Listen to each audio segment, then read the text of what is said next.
শুভ অপরাহ্ন। আসসালামু আলাইকুম। আজকে আমাদের বইয়ের আড্ডায় যারা উপস্থিত হয়েছেন, এখানে আমাদের ইউপিএল এর অফিসে যারা আছেন, আমাদের অনেকজন সম্মানিত কয়েকজন সম্মানিত লেখক এবং আহ, বিশ্ববিদ্যালয়ের শিক্ষকগণও আছেন এখানে।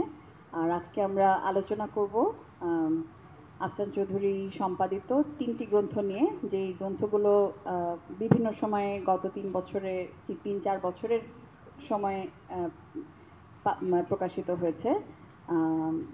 প্রথম প্রকাশিত হয়েছে গ্রামের একাত্তর, এরপর হিন্দু জনগোষ্ঠীর একাত্তর এবং তারপর নারীদের একাত্তর। এবং 3টি গ্রন্থ বিশেষভাবে আমরা গর্বিত হয়েছি এই গ্রন্থগুলো প্রকাশের ক্ষেত্রে, কারণ আমরা মনে করেছি যে যেটা আফসান চৌধুরীর বিশেষ গবেষণার বিশেষত্ব, যে 3টি অত্যন্ত প্রান্তিক জনগোষ্ঠী এবং একাত্তরের ইতিহাসের যে ন্যারেটিভগুলো আমরা দেখি, সেখানে যেই জনগোষ্ঠীদেরকে নিয়ে সবচেয়ে হয়তো কম আলোচনা হয় কিংবা তারা কেন্দ্রে থাকেন, তো এই 3টি গ্রন্থে তিনি এই 3টি জনগোষ্ঠীকেই আসলে কেন্দ্রে নিয়ে এসছেন।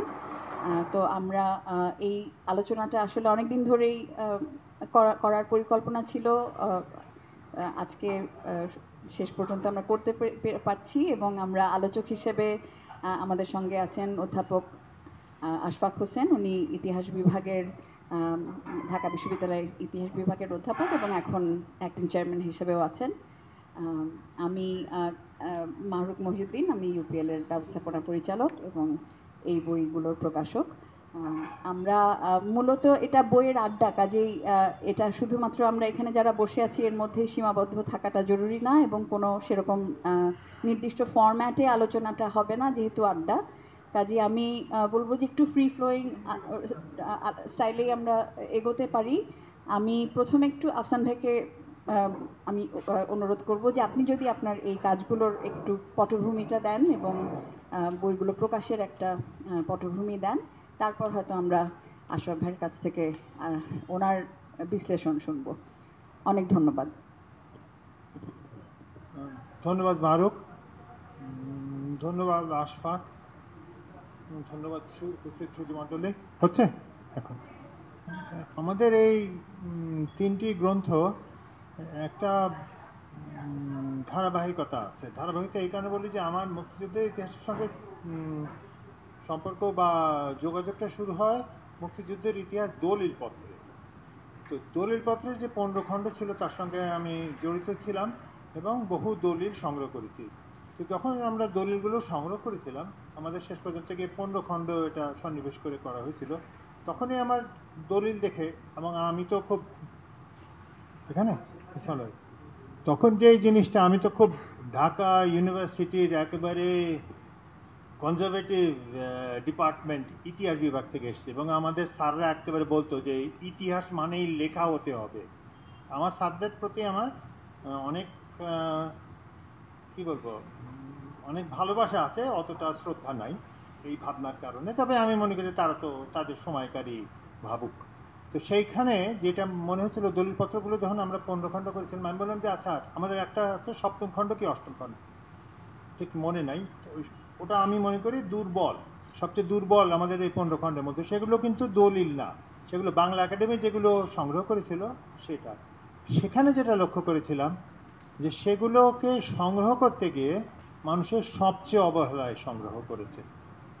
অন্যটা যেটা হয়েছিলাম যে আমি এই যে নারীদের একাত্তর, এবারে কি নাম দিচ্ছে জানি, নারীদের একাত্তরটা যখন বেরোচ্ছিল, আমি বলছিলাম আচ্ছা আমি তো তাহলে সবার পেয়ে গেছি।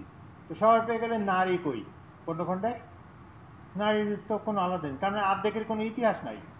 এই যে ভাবনাটা আমাদের প্রাতিষ্ঠানিকতা আমাদের মধ্যে তৈরি করে, সেটার প্রতি আমার এক ধরনের অসন্তুষ্টি ছিল। তো আমি ওই প্রকল্প ছাড়ি 1984-তে সাংবাদিকতায় যাই, এবং তারপরে আমি জাতিসংঘের বিশেষ করে গ্রামের কাজে জড়িয়ে পড়ি। তখনই সংগ্রহটা শুরু হয়, তার মানে 86-87 থেকে এইটা চলতে থাকে। বিভিন্ন সময় বিভিন্ন পর্যায়ে গিয়ে বিভিন্ন জায়গায় আমি বিভিন্ন রকম কাজ করেছি। গ্রামে যেতে যেতে আমি উদ্ধার করলাম যে আমরা আসলে জানি না একাত্তরকে। আমরা দলিলের মাধ্যমে যে একাত্তর পাই, সেটা একাত্তর হলো কিছু স্বল্প সংখ্যক যারা দলিল লিখতে পারে, ডকুমেন্ট তৈরি করতে পারে, তাদের একাত্তর। তো সেইটা করতে করতে গিয়ে আমি 93-তে আমি বিবিসিতে যোগদান করি, 94-তে। তখন আমার জন্য একটা বিরাট দরজা খুলে যায়, এবং তখনই আমি ওই গ্রামে যাওয়া শুরু করি। এবং বিবিসির কাছে ধন্যবাদ যে বিবিসি আমাকে দিয়ে 5টা সিরিজ করিয়েছে। এবং এই 5টা সিরিজ করতে গিয়ে একেবারে এই গহীন গ্রামে, এমনকি সোহাগপুরের ওপরে কিন্তু বিবিসিতে প্রথম এটা এসছে, পরে আসেনি। বিবিসি ওয়াজ দ্য ফার্স্ট, বিবিসিতেই প্রথম এটা কভার করে। সেখান থেকে আমার শুরু হলো যাত্রা। আমি 2002-তে আমাদের 4 খণ্ডের যেটা বাংলাদেশ 71 বইটা করি, এবং সেখানে কিন্তু এই প্রতিটা লেখার আমি খুব আশ্চর্য হয়ে যাই, যেহেতু এখন আমি নতুন করে বেশিরভাগ বই লিখছি এই একই বইগুলোই, যে আমরা কিন্তু সূত্রগুলো ওখানে পেয়ে গেছি তখন। ওটাকে এখন গ্রন্থাকারে প্রতিষ্ঠিত করার চেষ্টা করছি, ইনক্লুডিং নারীদের 71। ওখানে আছে নারীদের 71 বিবিধতার ইতিহাস, নারী যে বিবিধ অভিজ্ঞতা সেটা। 2002-তে আমরা একটা ডকুমেন্টারি করি, নাম তাহাদের কথা। সেখানে নারীদের বিষয়টা, তো নারীর বিষয়টা কেন বলছি, নারী সমাজের সবচেয়ে প্রান্তিক এবং সবচেয়ে সবল। আমরা এটা ভুলে যাই। কেন ভুলে যাই? কি আমরা খুঁজতে যাই রাজনীতিবিদকে, আমরা খুঁজতে যাই জাতীয়তাবাদকে। তো জাতীয়তাবাদ কে ধারণ করে? রাজনীতিবিদ ধারণ করে। আমরা মনে করি ওইটাই ইতিহাস বানায়। সাধারণ মানুষ যে ইতিহাস বানায় এটা আমাদের মাথা দিয়ে আসে না। এবং আমি বলবো আমার স্যাররা খুব ভালো মানুষ ছিলেন, অসাধারণ মানুষ ছিলেন, নৈতিক মানুষ ছিলেন, কিন্তু তারপরেও তাদের সীমাবদ্ধতা হচ্ছে তাদের পাঠ চর্চায় বা তাদের ভাবনা, যেটা তারা ধারণ করে এসছেন তাদের পূর্বেকার দিক থেকে। সেইটা এসে আমি যখন কানাডায় চলে গেছিলাম 2002-তে, ভাবলাম যে কাজ তো শেষ করেছি 4 খণ্ড, ফেরত আসি 2007-এ চলে গেছিলাম, ফেরত আসি 2012-তে। এসেই শুরু করি যে না, সুযোগ যখন পেয়েছি এই আবার গ্রামে কাজ শুরু করি। এবং এখন এখানে আমার একটা ছাত্রী আছে, ওখানে আরেকটা ছাত্রী আছে, ও বোধহয় ইতিহাসের কাজ করেনি আমার সাথে, কিন্তু ইতিহাসের কাজে ফৌজিয়া আছে। যেমন আমরা গ্রামে তখন সার্ভে করা শুরু করেছি, এই সময় এই তথ্যগুলো পাওয়া শুরু হয়েছে। তো 2000, আমি বলবো আমার চর্চার দিক থেকে সবচেয়ে সমৃদ্ধ সময় হচ্ছে 2012 থেকে 2022। এখন আমি মোটামুটি একটু স্থির জায়গায় এসে আমি বলতে পারি যে হ্যাঁ, এটা আমি মনে করি ঘটেছিল। এইটাই সূত্র। আর এই 3 খণ্ড আমাদের মৌলিক কাজ। এবং আমার মানে মেথোডোলজিক্যালি আমরা যেটা করতে সম্ভব হয়েছে, যে আমার খুব বাজে লাগে যে আমরা যখন ইতিহাসবিদ ইতিহাস চর্চার নামে নিজেদের কথাটা কি বলি, এটাই ইতিহাস। আমরা খুব চেষ্টা করেছি, যতদূর সম্ভব চেষ্টা করেছি যে এটা যেন তাদের ইতিহাস হয়, তাদের কথাতেই হয়, যেটা তাদের ইতিহাস। এবং গ্রামকে যে আমরা বুঝতে পারি না বলে আমরা ধরতে পারি না যে গ্রামের ইতিহাস বলতে আমরা মনে করি গ্রামের মানুষ এসে মুক্তিযুদ্ধ করে স্লোগান দিয়ে লাফ দিয়ে পড়ছে। একটা সমাজকে যে ধারণ করে গ্রাম, এটা আমরা ভাবতে পারি না। আর সমাজকে যে ধারণ করে, লালন করে নারী, এটা আমরা ভাবতে পারি না। হিন্দু জনগোষ্ঠীর উপরে আমি আশ্চর্য হয়েছি, সবচেয়ে বেশি নির্যাতিত জনগোষ্ঠী হিন্দুরা, তাদের উপরে একটা কাজও হয়নি কেন? তারা পর্যন্ত কাজ করতে চায় না। তো জাতীয়তাবাদের সমস্যা যেটা হচ্ছে, ও মনে করে একটাই ইতিহাস হয়। ইতিহাস তো 100 হয়, একটা যে কোনো সময়ের ইতিহাস 100 হয়। তো সেই জিনিসটা আমরা ধারণ করার চেষ্টা করেছি। পরিশ্রম কথা হচ্ছে ওসব কোনো কথা না, টাকা পয়সা কত গেছে সেটা কোনো কথা না, কিন্তু বিষয় হলো কাজটা হয়েছে, এখন এটা থাকবে, এই কণ্ঠস্বরগুলো থাকবে, এগুলো হারাবে না। তবে তারই ধারাবাহিকতা আমি শেষ কাজটা, যেটা আমি আর মৌলিক কাজ আর করবো না, সেটা হচ্ছে যে আমরা একটা জরিপ করেছি। এবং আমি, এটা আমার গর্বের জায়গা যে আমার জরিপটা বাংলাদেশে আর সম্ভব হবে না। বাংলাদেশ সরকারও ওটা করেনি, বাংলাদেশের ইতিহাস বিভাগও কোনো এটা করেনি, এবং বাংলাদেশের কেউ এটা চেষ্টা করেনি। আমরা গোটা একটা ডিস্ট্রিক্টে, নওগাঁ জেলার প্রতিটা গ্রামের জরিপ করেছি। এটা আমার অহংকারের কাজ। আমার সঙ্গে 60 জন মানুষ কাজ করেছে, বিনা পয়সায় কাজ করেছে। বাংলাদেশে ভালো মানুষ থাকে, ভালো মানুষ যখন সুযোগ পায় তারা ভালো মানুষের সঙ্গে সম্পর্কটা করে। আমাদের প্রতিটা গ্রাম, তার মানে 2500 গ্রামের গণহত্যা এবং গণনির্যাতনের চিত্র আছে, একেবারে নাম দিয়ে প্রমাণ করে তারা 2500, এবং করেছে গ্রামের মানুষগুলো।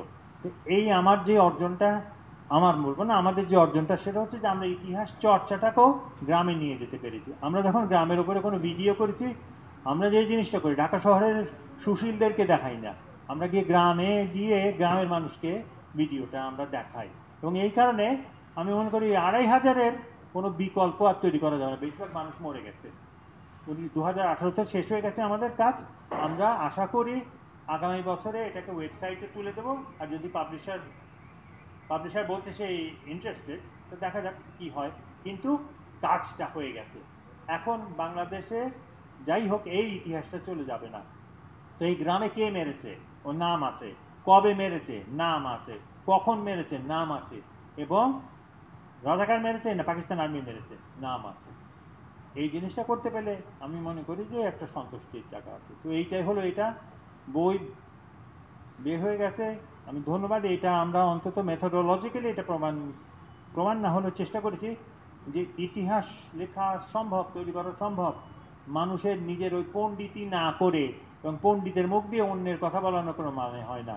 কারণ যে মানুষ ইতিহাসের মধ্যে দিয়ে যায় সে নিজেই তো ইতিহাসের অভিজ্ঞানী, তো তাকে একজন ইতিহাসবিদ করে তোলেন। তো ব্যক্তির যে বয়ান সেটাই ইতিহাস, সামগ্রিকভাবে এখানে রয়েছে, এটাই ইতিহাস। পণ্ডিতি করা হয়নি, করার আগ্রহও নাই। এইটুকুই। তো মারুফকে ধন্যবাদ। আমার আমার অত্যন্ত রাগী ডটার, তাতে কি আছে, তো সেই কারণে অনেক অনেক চেঁচাচেঁচি করে আমার সঙ্গে, তা আমি সহ্য করি। যাই হোক, তো মারুফকে আবার ধন্যবাদ, ইউপিএলকে ধন্যবাদ। এই তো।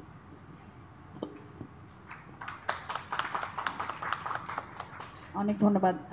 আফসান ভাই যেটা বললেন সেটা অবশ্যই মেথোডোলজিক্যালি যেটা উনি বললেন যে পদ্ধতিগতভাবে এটা একটা মানে একেবারেই ভিন্ন আঙ্গিকে ওনারা চেষ্টা করেছেন। এবং আমি শুধু এই গ্রামের একাত্তরের ব্লাড থেকে একটা উদ্ধৃতি একটু বলছি যে ইতিহাসবিদের কাজ কি সেটা একটা ছোট একটা সেন্টেন্স এখানে আছে আমার মনে হয় যেটা মানে খুব ভালো হয়তো ব্যাখ্যা করে যে ইতিহাসবিদ বিস্মৃতির বিরুদ্ধে স্মৃতি ধরে রাখার একটা যুদ্ধ চালিয়ে যান। দলিল দস্তাবেজের বাইরে জনস্মৃতিও যে ইতিহাসের অত্যন্ত গুরুত্বপূর্ণ একটি উপাদান। আফসান চৌধুরীর এই সিরিজটি, আমি এখানে শুধু গ্রামের একাত্তরের কথা বলে হয়েছে, এই সত্যটিকে আরও একবার প্রতিষ্ঠিত করেছে। তো আমার মনে হয় যে এটা সেই কারণেই বোধহয় এই বইগুলো সমাদৃত হয়েছে। আমরা বেশ ভালো রেসপন্স পেয়েছি গত 2-3 বছরে এই বইগুলো প্রকাশিত হওয়ার ফলে। আফসান চৌধুরীর নিজস্ব একটা জনপ্রিয়তা আছে, কিন্তু এর বাইরে আমার মনে হয় যে জনপ্রিয়তাটা একটা বিভিন্ন কারণেই আছে, এবং সেটার সেই সেই সব কারণগুলো এটা মানুষ সত্যি আরেকটা আঙ্গিক জানতে চায়, এবং উনি সেই আঙ্গিকগুলো আমাদের জন্য, পাঠকদের জন্য তুলে নিয়ে আসছেন। আমি অধ্যাপকদের কথা, ইতিহাসবিদদের কথা আফসান ভাই বললেন, তো সেই ইতিহাসবিদদের পক্ষ থেকেই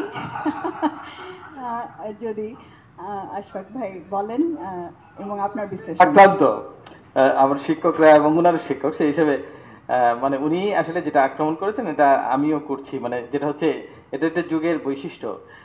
আসলে পিপলস মেমোরি যেটা বলছেন উনি, আফসান ভাই এই বইটি যদিও আমাকে মারুফ 2 দিন আগে দিয়েছেন, ফলে আমি শুধুমাত্র দুটা বই, এইটা বইটা ভালো করে পড়েছি, আরেকটা বই একটু দেখেছি।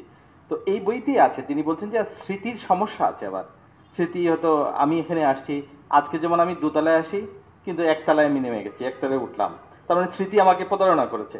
এই তো একটু আগে যেটা ঘটলো, এটা আফসান ভাই লিখেছেন যে স্মৃতির সমস্যা আছে আর একটু।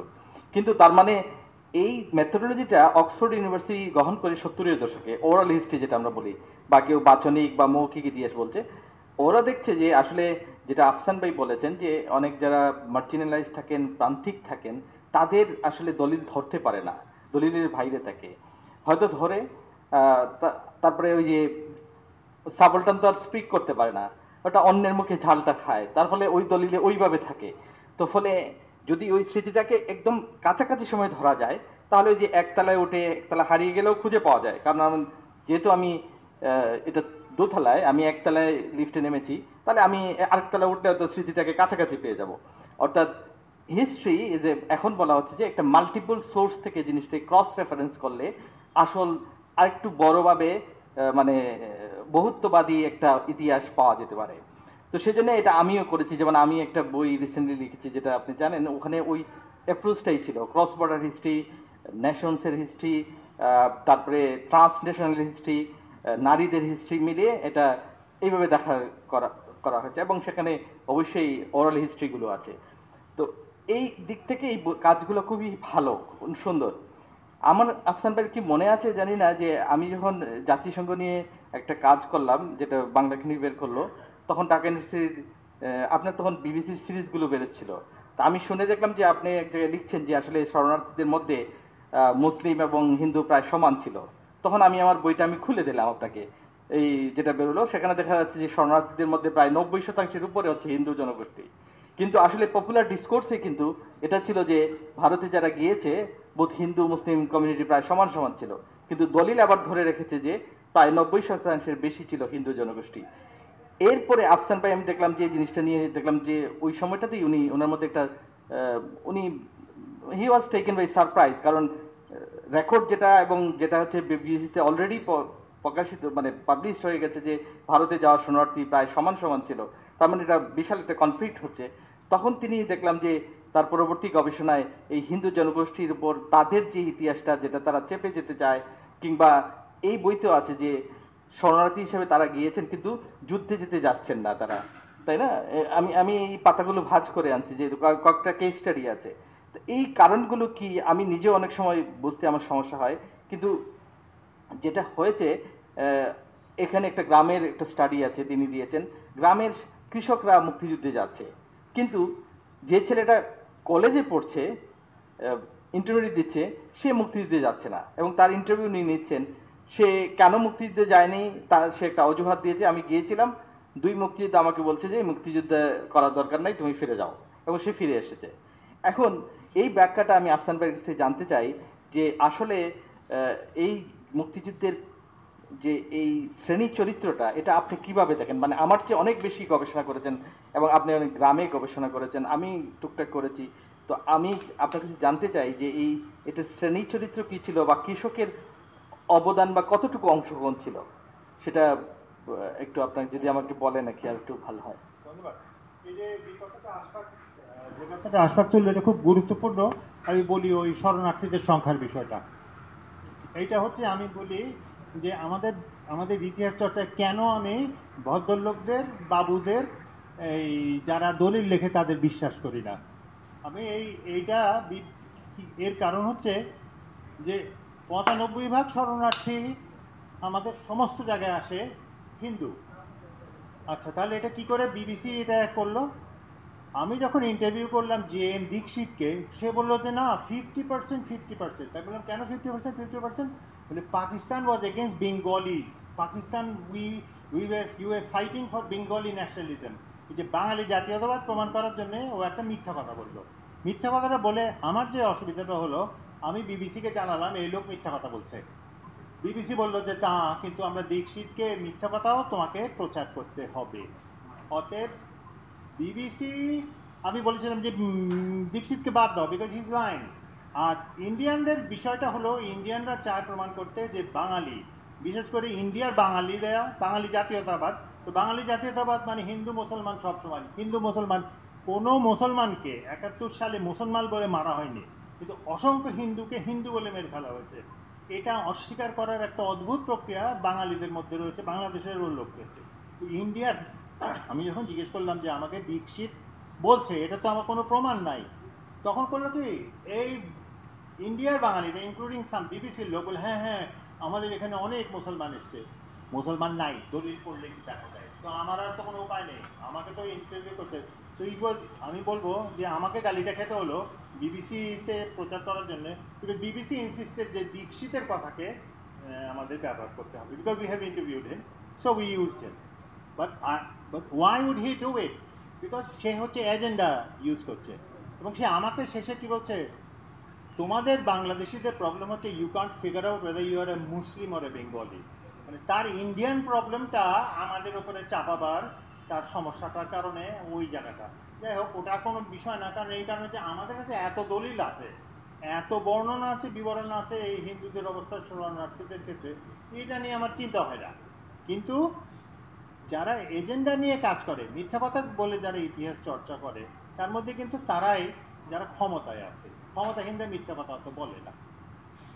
দ্বিতীয়ত, মুক্তিযুদ্ধে কারা গিয়েছিল শ্রেণীগতভাবে? মুক্তিযুদ্ধে আমাদের ধারণা হয় যে নিশ্চয় ঢাকা ইউনিভার্সিটির ছেলেরা সবসময় বলবে, অনেকে বলে তো যে ভাষা আন্দোলন থেকে স্বাধীনতার যুদ্ধ শুরু হয়েছিল। এটা আমি আর কিছু বলি না, এখন রিয়াক্ট করি না। বিষয়টা হলো যে কারা গিয়েছিল? বিভিন্ন ধরনের মানুষ গিয়েছিল, এবং আমরা যত জায়গায় গেছি গ্রামে, আমরা কোনো বাবু ভদ্রলোক ইউনিভার্সিটিতে কলেজে পড়া মানুষকে পাইনি। দ্বিতীয়ত, ইউনিভার্সিটি কলেজে পড়া মানুষগুলো গ্রামে যুদ্ধ করেছিল কিনা। আমার একটা ভিডিও আছে, নাম গ্রামে মুক্তিযোদ্ধা। আমরা নর্থ বেঙ্গলে তো বেশি যুদ্ধ হয়েছে, অনেক বেশি। নর্থ বেঙ্গলের কোনো জায়গায় ভদ্রলোককে পাওয়া যায় না। নর্থ বেঙ্গলে যুদ্ধ করেছে সাধারণ মানুষরা। কারণ কি, ওর গ্রামগুলো এফেক্টেড হয়েছে। তো কেন গ্রামগুলো এফেক্টেড হলো, কেন গ্রামের মানুষ এতটা অংশগ্রহণ করলো? এর কারণ হচ্ছে, আপনারা যদি হামদুর রহমান কমিশনটা পড়েন, যে পাকিস্তান প্রস্তুত ছিল না এই রেজিস্ট্যান্স, এই প্রতিরোধ পর্বের জন্য। যখন প্রতিরোধ পর্বটা শুরু হয়ে যায়, তখন পাকিস্তানিরা একেবারে হকচকিয়ে গিয়েছিল এবং তাদের খাদ্যদ্রব্য, সেনা সদস্যদের, সেনার বাহিনীর জন্য কোনো খাওয়া পর্যন্ত ছিল না। তখন ওরা কী করবে? তখন সেনাবাহিনীর সঙ্গে যেহেতু খাওয়া ছিল না, তারা লুটটা শুরু করেছে। এই লুটের সূত্র হচ্ছে পাকিস্তানিদের ভেবাচাকা খাওয়ার অবস্থা, তারা গ্রামে গ্রামে গিয়ে খাওয়া লুট করেছে। একবার যদি গ্রামের মানুষের দুইটা জিনিস হয়, খাওয়ায় যদি হাত দেয় আর মেয়ের গায়ে যদি হাত দেয়, যেটা পাকিস্তান আর্মি প্রথমেই করেছে, তাহলে তো সে ক্ষমা করবে না। অতএব আপনি যদি ওই ভিডিওটা দেখেন, গ্রামের মানুষ রাগ, ঘৃণা, বাংলাদেশে এখানে যখন বলে যে সংবিধানের চারটা স্তম্ভর জন্য যুদ্ধ করতে গেছিল, মুক্তিযুদ্ধ করতে, ওগুলো কলকাতায় গিয়ে বসেছিল। আর যুদ্ধ যারা করেছে তাদের মাথার মধ্যে এটা ছিল না। কিন্তু আমরা এটাকে স্বীকার করতে চাই না, কারণ স্বীকার করলে কিন্তু মধ্যবিত্তের হাত থেকে ইতিহাস চর্চা চলে যাবে। আমাদের হচ্ছে যে ভাই, আমার ইতিহাস আমার মতো করে রাখতে হলে। কিন্তু গ্রামের মানুষের বিষয় যেটা, সে বাংলাদেশ বলতে কি বোঝায়, শ্রেণীগতভাবে সে বাংলাদেশ বলতে তার গ্রাম বোঝায়। গ্রাম মুক্ত হওয়া মানে দেশ মুক্ত হওয়া। সে তো কিন্তু ঢাকা শহর কখন মুক্ত হয়েছে এটা চিন্তা করছে না। ঢাকা শহরে যারা মুক্তিযুদ্ধ করছে, মনে করেন আমাদের শ্রেণী যুদ্ধ করছে। কেন আমরা একজনকে নিয়ে গোটা মুক্তিযুদ্ধকে চেহারাটা দেখতে চাই, যার চেহারা ছবিটা মাঝে মাঝে আমাদের আন্দোলনে দেখা হয় যে এই হচ্ছে মুক্তিযুদ্ধের প্রতীক? সে তো গ্রামের হাইল্লা না। তো হাইল্লা যে মরেছে 30 লাখ, ধরলাম 30 লাখ শহীদ হয়েছে, তো 30 লাখ ঢাকা শহরে শহীদ হয়েছে? মরলো যারা, যুদ্ধ করলো যারা, তাদেরকে বাদ দিয়ে ইতিহাস প্রতিষ্ঠা করার আমাদের যে জিহাদ শুরু করেছি আমরা 1972 সালের জানুয়ারি মাস থেকে, ওটা এখনো চলছে। সেই কারণে আমরা করি, কারণ যদি আমরা স্বীকার করিনি যে মুক্তিযুদ্ধের প্রধান অংশগ্রহণ হয়েছে সাধারণ মানুষের, গ্রামের মানুষের, মুক্তিযুদ্ধকে আশ্রয় দিয়েছে গ্রামের মানুষ, মুক্তিযুদ্ধকে লড়াই করেছে গ্রামের মানুষ। এবং যেটা, এই ছবিটা আমার কাছে খুব প্রিয় লাগে, গ্রামের 71 ছবিটা, আশ্রয়। এই বিষয়টা আমার কাছে মনে করি আমি সবচেয়ে বড়। আশ্রয়, যদি আশ্রয় না দিত একে অন্যকে, বাংলাদেশ স্বাধীন হতো না। বাংলা নিরন্তরভাবে একে অন্যকে আশ্রয় দিয়েছে। এবং এই বিষয়টা কেন ইতিহাসে বাদ পড়ছে? কারণ এতে তো সুশীল বাবুরা, ভদ্রলোকরা, ঢাকা ইউনিভার্সিটির প্রফেসররা তো করেনি এটা। ইউনিভার্সিটির প্রফেসররা আশ্রয় পেয়েছে। তারা যখন গ্রামে গেছে, তারপরে আশ্রয়টা তারা পেয়েছে, সবাই আশ্রয় পেয়েছে। আপনি যদি খন্দকার সাহেবের, আমাদের একটা খণ্ড আছে, 4th খণ্ড, ওটা আমি ইন্টারভিউটা শুনিয়েছিলাম। খন্দকার সাহেব বলছে যে লোকটা নিজে গিয়ে ফ্যামিলি নিয়ে গোয়ালে উঠছে, বাড়িটা আমাকে ছেড়ে দিচ্ছে আমাদের সবাইকে। খন্দকার সাহেবও যেতে পারতো না যদি আশ্রয় না পেত। আপনি যদি জিয়াউর রহমানের ইন্ডিয়া যাওয়া দেখবেন, আশ্রয়, প্রতিটা ক্ষেত্রে আশ্রয় দিচ্ছে সাধারণ মানুষ। যুদ্ধ হতো কি করে? সেনাবাহিনী যুদ্ধ করেছে নভেম্বর মাসের পরে, তার আগে যুদ্ধ কিন্তু প্রতিষ্ঠিত সেনাবাহিনী করেনি, তাদের করাচ্ছে না। তারা তো ট্রেনিং নিয়েছে, এই হতে প্রস্তুত হয়েছে। তারপরে যেটাকে আমরা মূর্তি বলি, মূর্তি যুদ্ধ করেছে কখন? মূর্তি গ্র্যাজুয়েশন হয়েছে সেপ্টেম্বরে, সেপ্টেম্বর আগে যুদ্ধ করেছে তারা। তাহলে জানুয়ারি, এই মার্চ মাস থেকে সেপ্টেম্বর পর্যন্ত অংশগ্রহণটা কারা করেছে? তো খুব পরিষ্কার, বাবু ভদ্রলোকরা করেনি। তো এই কারণে আমাদের ইতিহাস চর্চায় কিন্তু আমরা যথেষ্ট রূপে প্রয়োগ করি আমাদের দলিলপত্রের উপরে। আর দলিলপত্রের উপরে সেনাবাহিনীর যদি ইতিহাস দেখেন, তাহলে সেনাবাহিনীর লোকরাও জানে দলিলপত্রে বোধ গোদামিল আছে। গোদামিল কোন জায়গায় নাই? স্মৃতির কথাটা যেটা বলছিল আশফাক, গোদামিলটা নাই যদি আপনি পৌঁছতে পারেন। এখন আমাকে জিজ্ঞেস করলেও আমি ভুলে যাব, কিন্তু আমরা পৌঁছেছি যখন 10-15 বছরের মধ্যে, তখন স্মৃতি জাগ্রত ছিল। দ্বিতীয়ত এখন যেটা হচ্ছে, এখন মানুষ বুঝে গেছে কি কইতে হইব, কি কইতে হইব না, এইটা খুব ভালো হয়ে গেছে। তো এখন তারা বলে যে এটা হয়েছিল। আমি একটা এক্সাম্পল দিয়ে আমি মাইক ফেরত দিচ্ছি। আমাকে চিটাগংয়ের, আমি যে একটা জিনিস নিয়ে করি, হিন্দু জনগোষ্ঠীর বইতে আছে ওই ধর্মান্তর। তো আমি ধর্মান্তরের কথাটা বলতে গিয়ে আমি একটা খবর পেলাম, আমি একটা ছেলেকে বললাম কয়েকজনকে যে তোমরা যাও চিটাগংয়ের ওই ধর্মান্তরিত গ্রামটা যাও। ধর্মান্তরিত গ্রামে গেছে, ধর্মান্তরিত গ্রামে গিয়ে শোনে যে ওখানে ওরা জোর করে রেখে ওদেরকে গরুর মাংস খাইয়েছে, এ খাইয়েছে ইত্যাদি, যা বলে, যা স্ট্যান্ডার্ড ন্যারেটিভ যে হিন্দু করা ইত্যাদি। আমি ছেলেকে জিজ্ঞেস করলাম যে ওরা পালালো না কেন? ওরে স্যার, ওরা কী করে পালাবে, পাকিস্তান আর্মি চারিদিকে ইত্যাদি ইত্যাদি। আমি আবার যাও, আবার গিয়ে জিজ্ঞেস করো। দ্বিতীয়বার যখন জিজ্ঞেস করেন, তখন আমি আরেকজন করলাম যে গিয়ে জিজ্ঞেস করো যে জমি নিছিল কিনা। ওখানকার স্থানীয় ইউনিয়ন পরিষদের লোক জমি নিছে কিনা, তখন গিয়ে বলে যে না জমি তো নাই না। আমি এবার বুঝো না, এবার গিয়ে জিজ্ঞাসা করো জমি নিছিল। তখন বের হলো যে তারা স্থানীয় ওই পিস কমিটির সঙ্গে করেছে, আমাদের জমি নেবে না, আমরা মুসলমান হব। এখন বিষয় হলো এটা যদি মানে তাহলে তো ওই বাঙালি জাতীয়তাবাদ, পাকিস্তানিরা খারাপ আর আমরা ভালো, এই ইকুয়েশন চলবে না। মানুষের টিকে থাকার জন্য হাজারটা জিনিস করে, এটাই হচ্ছে ইতিহাস, এটা বাইরে যাওয়া সম্ভব না। আমরা ওইটাকে অস্বীকার করে আমাদের একটা ইমাজিনারি ইতিহাস তৈরি করি, ভালোর ইতিহাস। তো ওইটাই হয়ে গেছে আমাদের সমস্যা। কেন আমরা যেটা চেষ্টা করছি স্মৃতি থাকতে থাকতে, আমি মনে করি এখন আর নতুন করে গেলে সম্ভবত পাওয়া যাবে না, তো 50 বছর হয়ে গেছে, আমাদেরই তো স্মৃতি চলে যাচ্ছে না। মানে আমার যারা পরিচিত তাদের মধ্যেই তো অনেকে মারা গেছে, যারা যুদ্ধ করেছে এ করেছে। তাহলে এখন ইতিহাসের সমস্যাটা হচ্ছে যে আপনি যদি গিয়ে জিজ্ঞাসা করেন পাবেন না। আমি 100 স্ক্রিপ্ট আছে আমার কাছে যারা তাদের নানা দাদাদের কাছে স্ক্রিপ্ট, ওই স্ক্রিপ্টটা যদি উদ্ধার করতে পারি তাহলে হয়তো আরেকটা বই হতে পারে, কিন্তু তা না হয়। এটাই হচ্ছে প্রধান সমস্যা, আমাদের মৌলিক তথ্য সংগ্রহের কালটা এই 50 বছর পরে শেষ হয়েছে বলে আমি।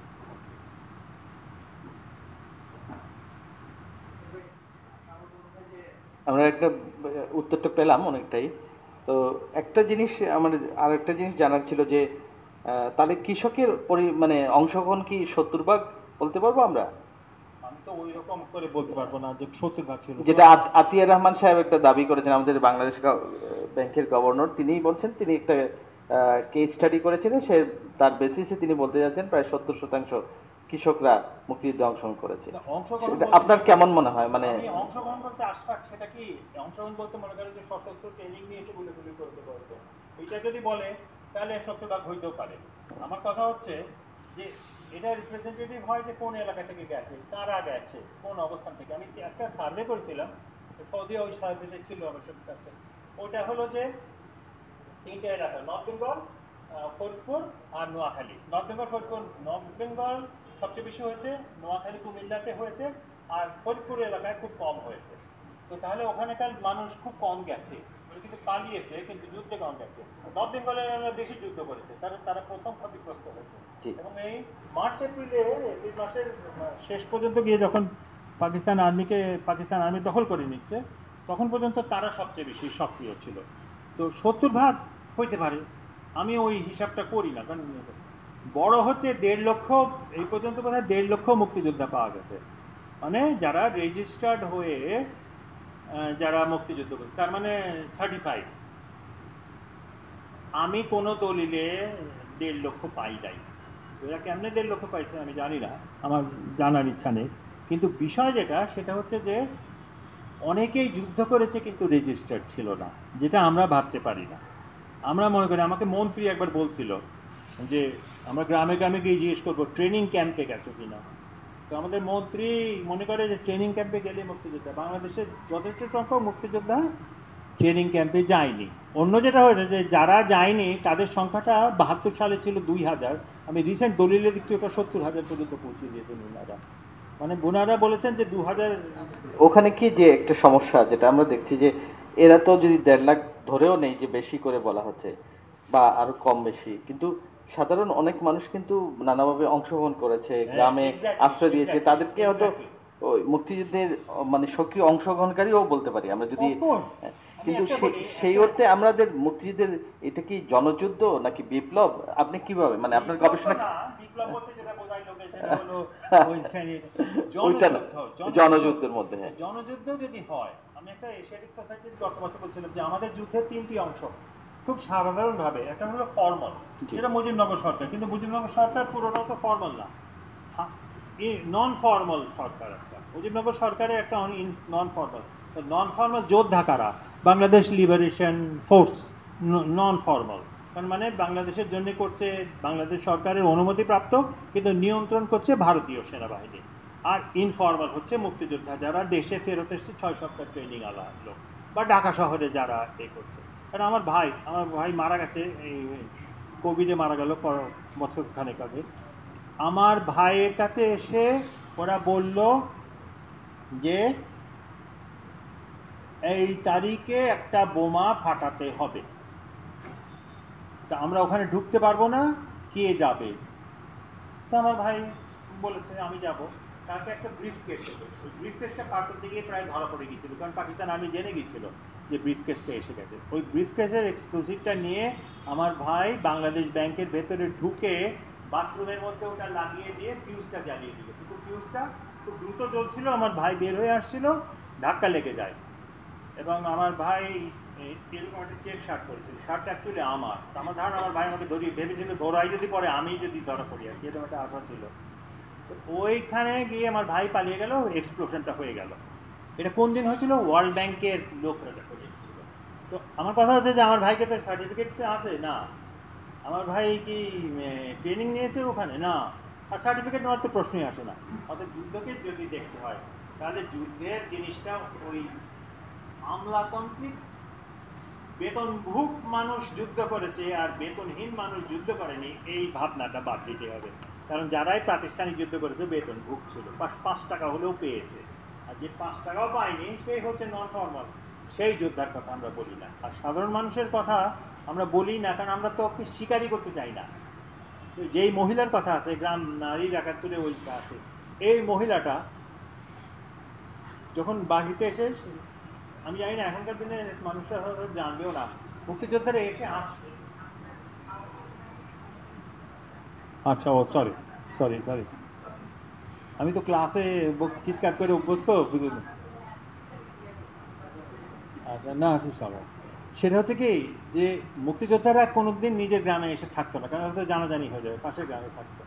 তো পাশের গ্রামে গিয়ে যখন ঢুকেছে এক জায়গায়, আশ্রয় কই পাবে? আশ্রয় দিয়েছে গ্রামে। মহিলাটা বিধবা, এরা কিন্তু এই প্রান্তিক গ্রামেরও প্রান্তিক যাদের তাদের কাছেই যেত, কারণ তাদেরকে সবচেয়ে কম চোখে পড়বে, নেতাদের কাছে যেত কম।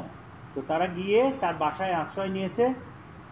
ওই মহিলা বেশি বাজার করতে পারছে না, রান্নাও করতে পারছে না, কারণ যদি বেশি বাজার রান্না করে, যে এক বেলা খেয়ে থাকে, সে যদি দেখা যায় যে 2-3 বেলার জন্য রান্না করছে, তাহলে তো সন্দেহ করবে। তো খুব গোপন না যে কেন কারা এসছে, মেহমান কে, তাহলে অতিথি। ওই মহিলা নিজের বাড়ির যত জিনিসপত্র ছিল সেগুলো তো দিয়েছে, তারপরে তার 2টা মুরগি ছিল, ওইটারে জবাই করে তার করে দিয়েছে। তো তার মানে সে পুরোটাই দিয়ে দিছে। তো তারপরে যেটা হয়েছে, ও বসে আছে পা দিয়ে, আর কাউকে ঢুকতে দিচ্ছে না। বাড়ির ভেতরে কিন্তু 8 জন মুক্তিযোদ্ধা। আমি জিজ্ঞাসা করব, এই রিস্ক কে নিয়েছে? এই রিস্ক কয়জন নিয়েছে সারা বাংলাদেশে 71 সালে?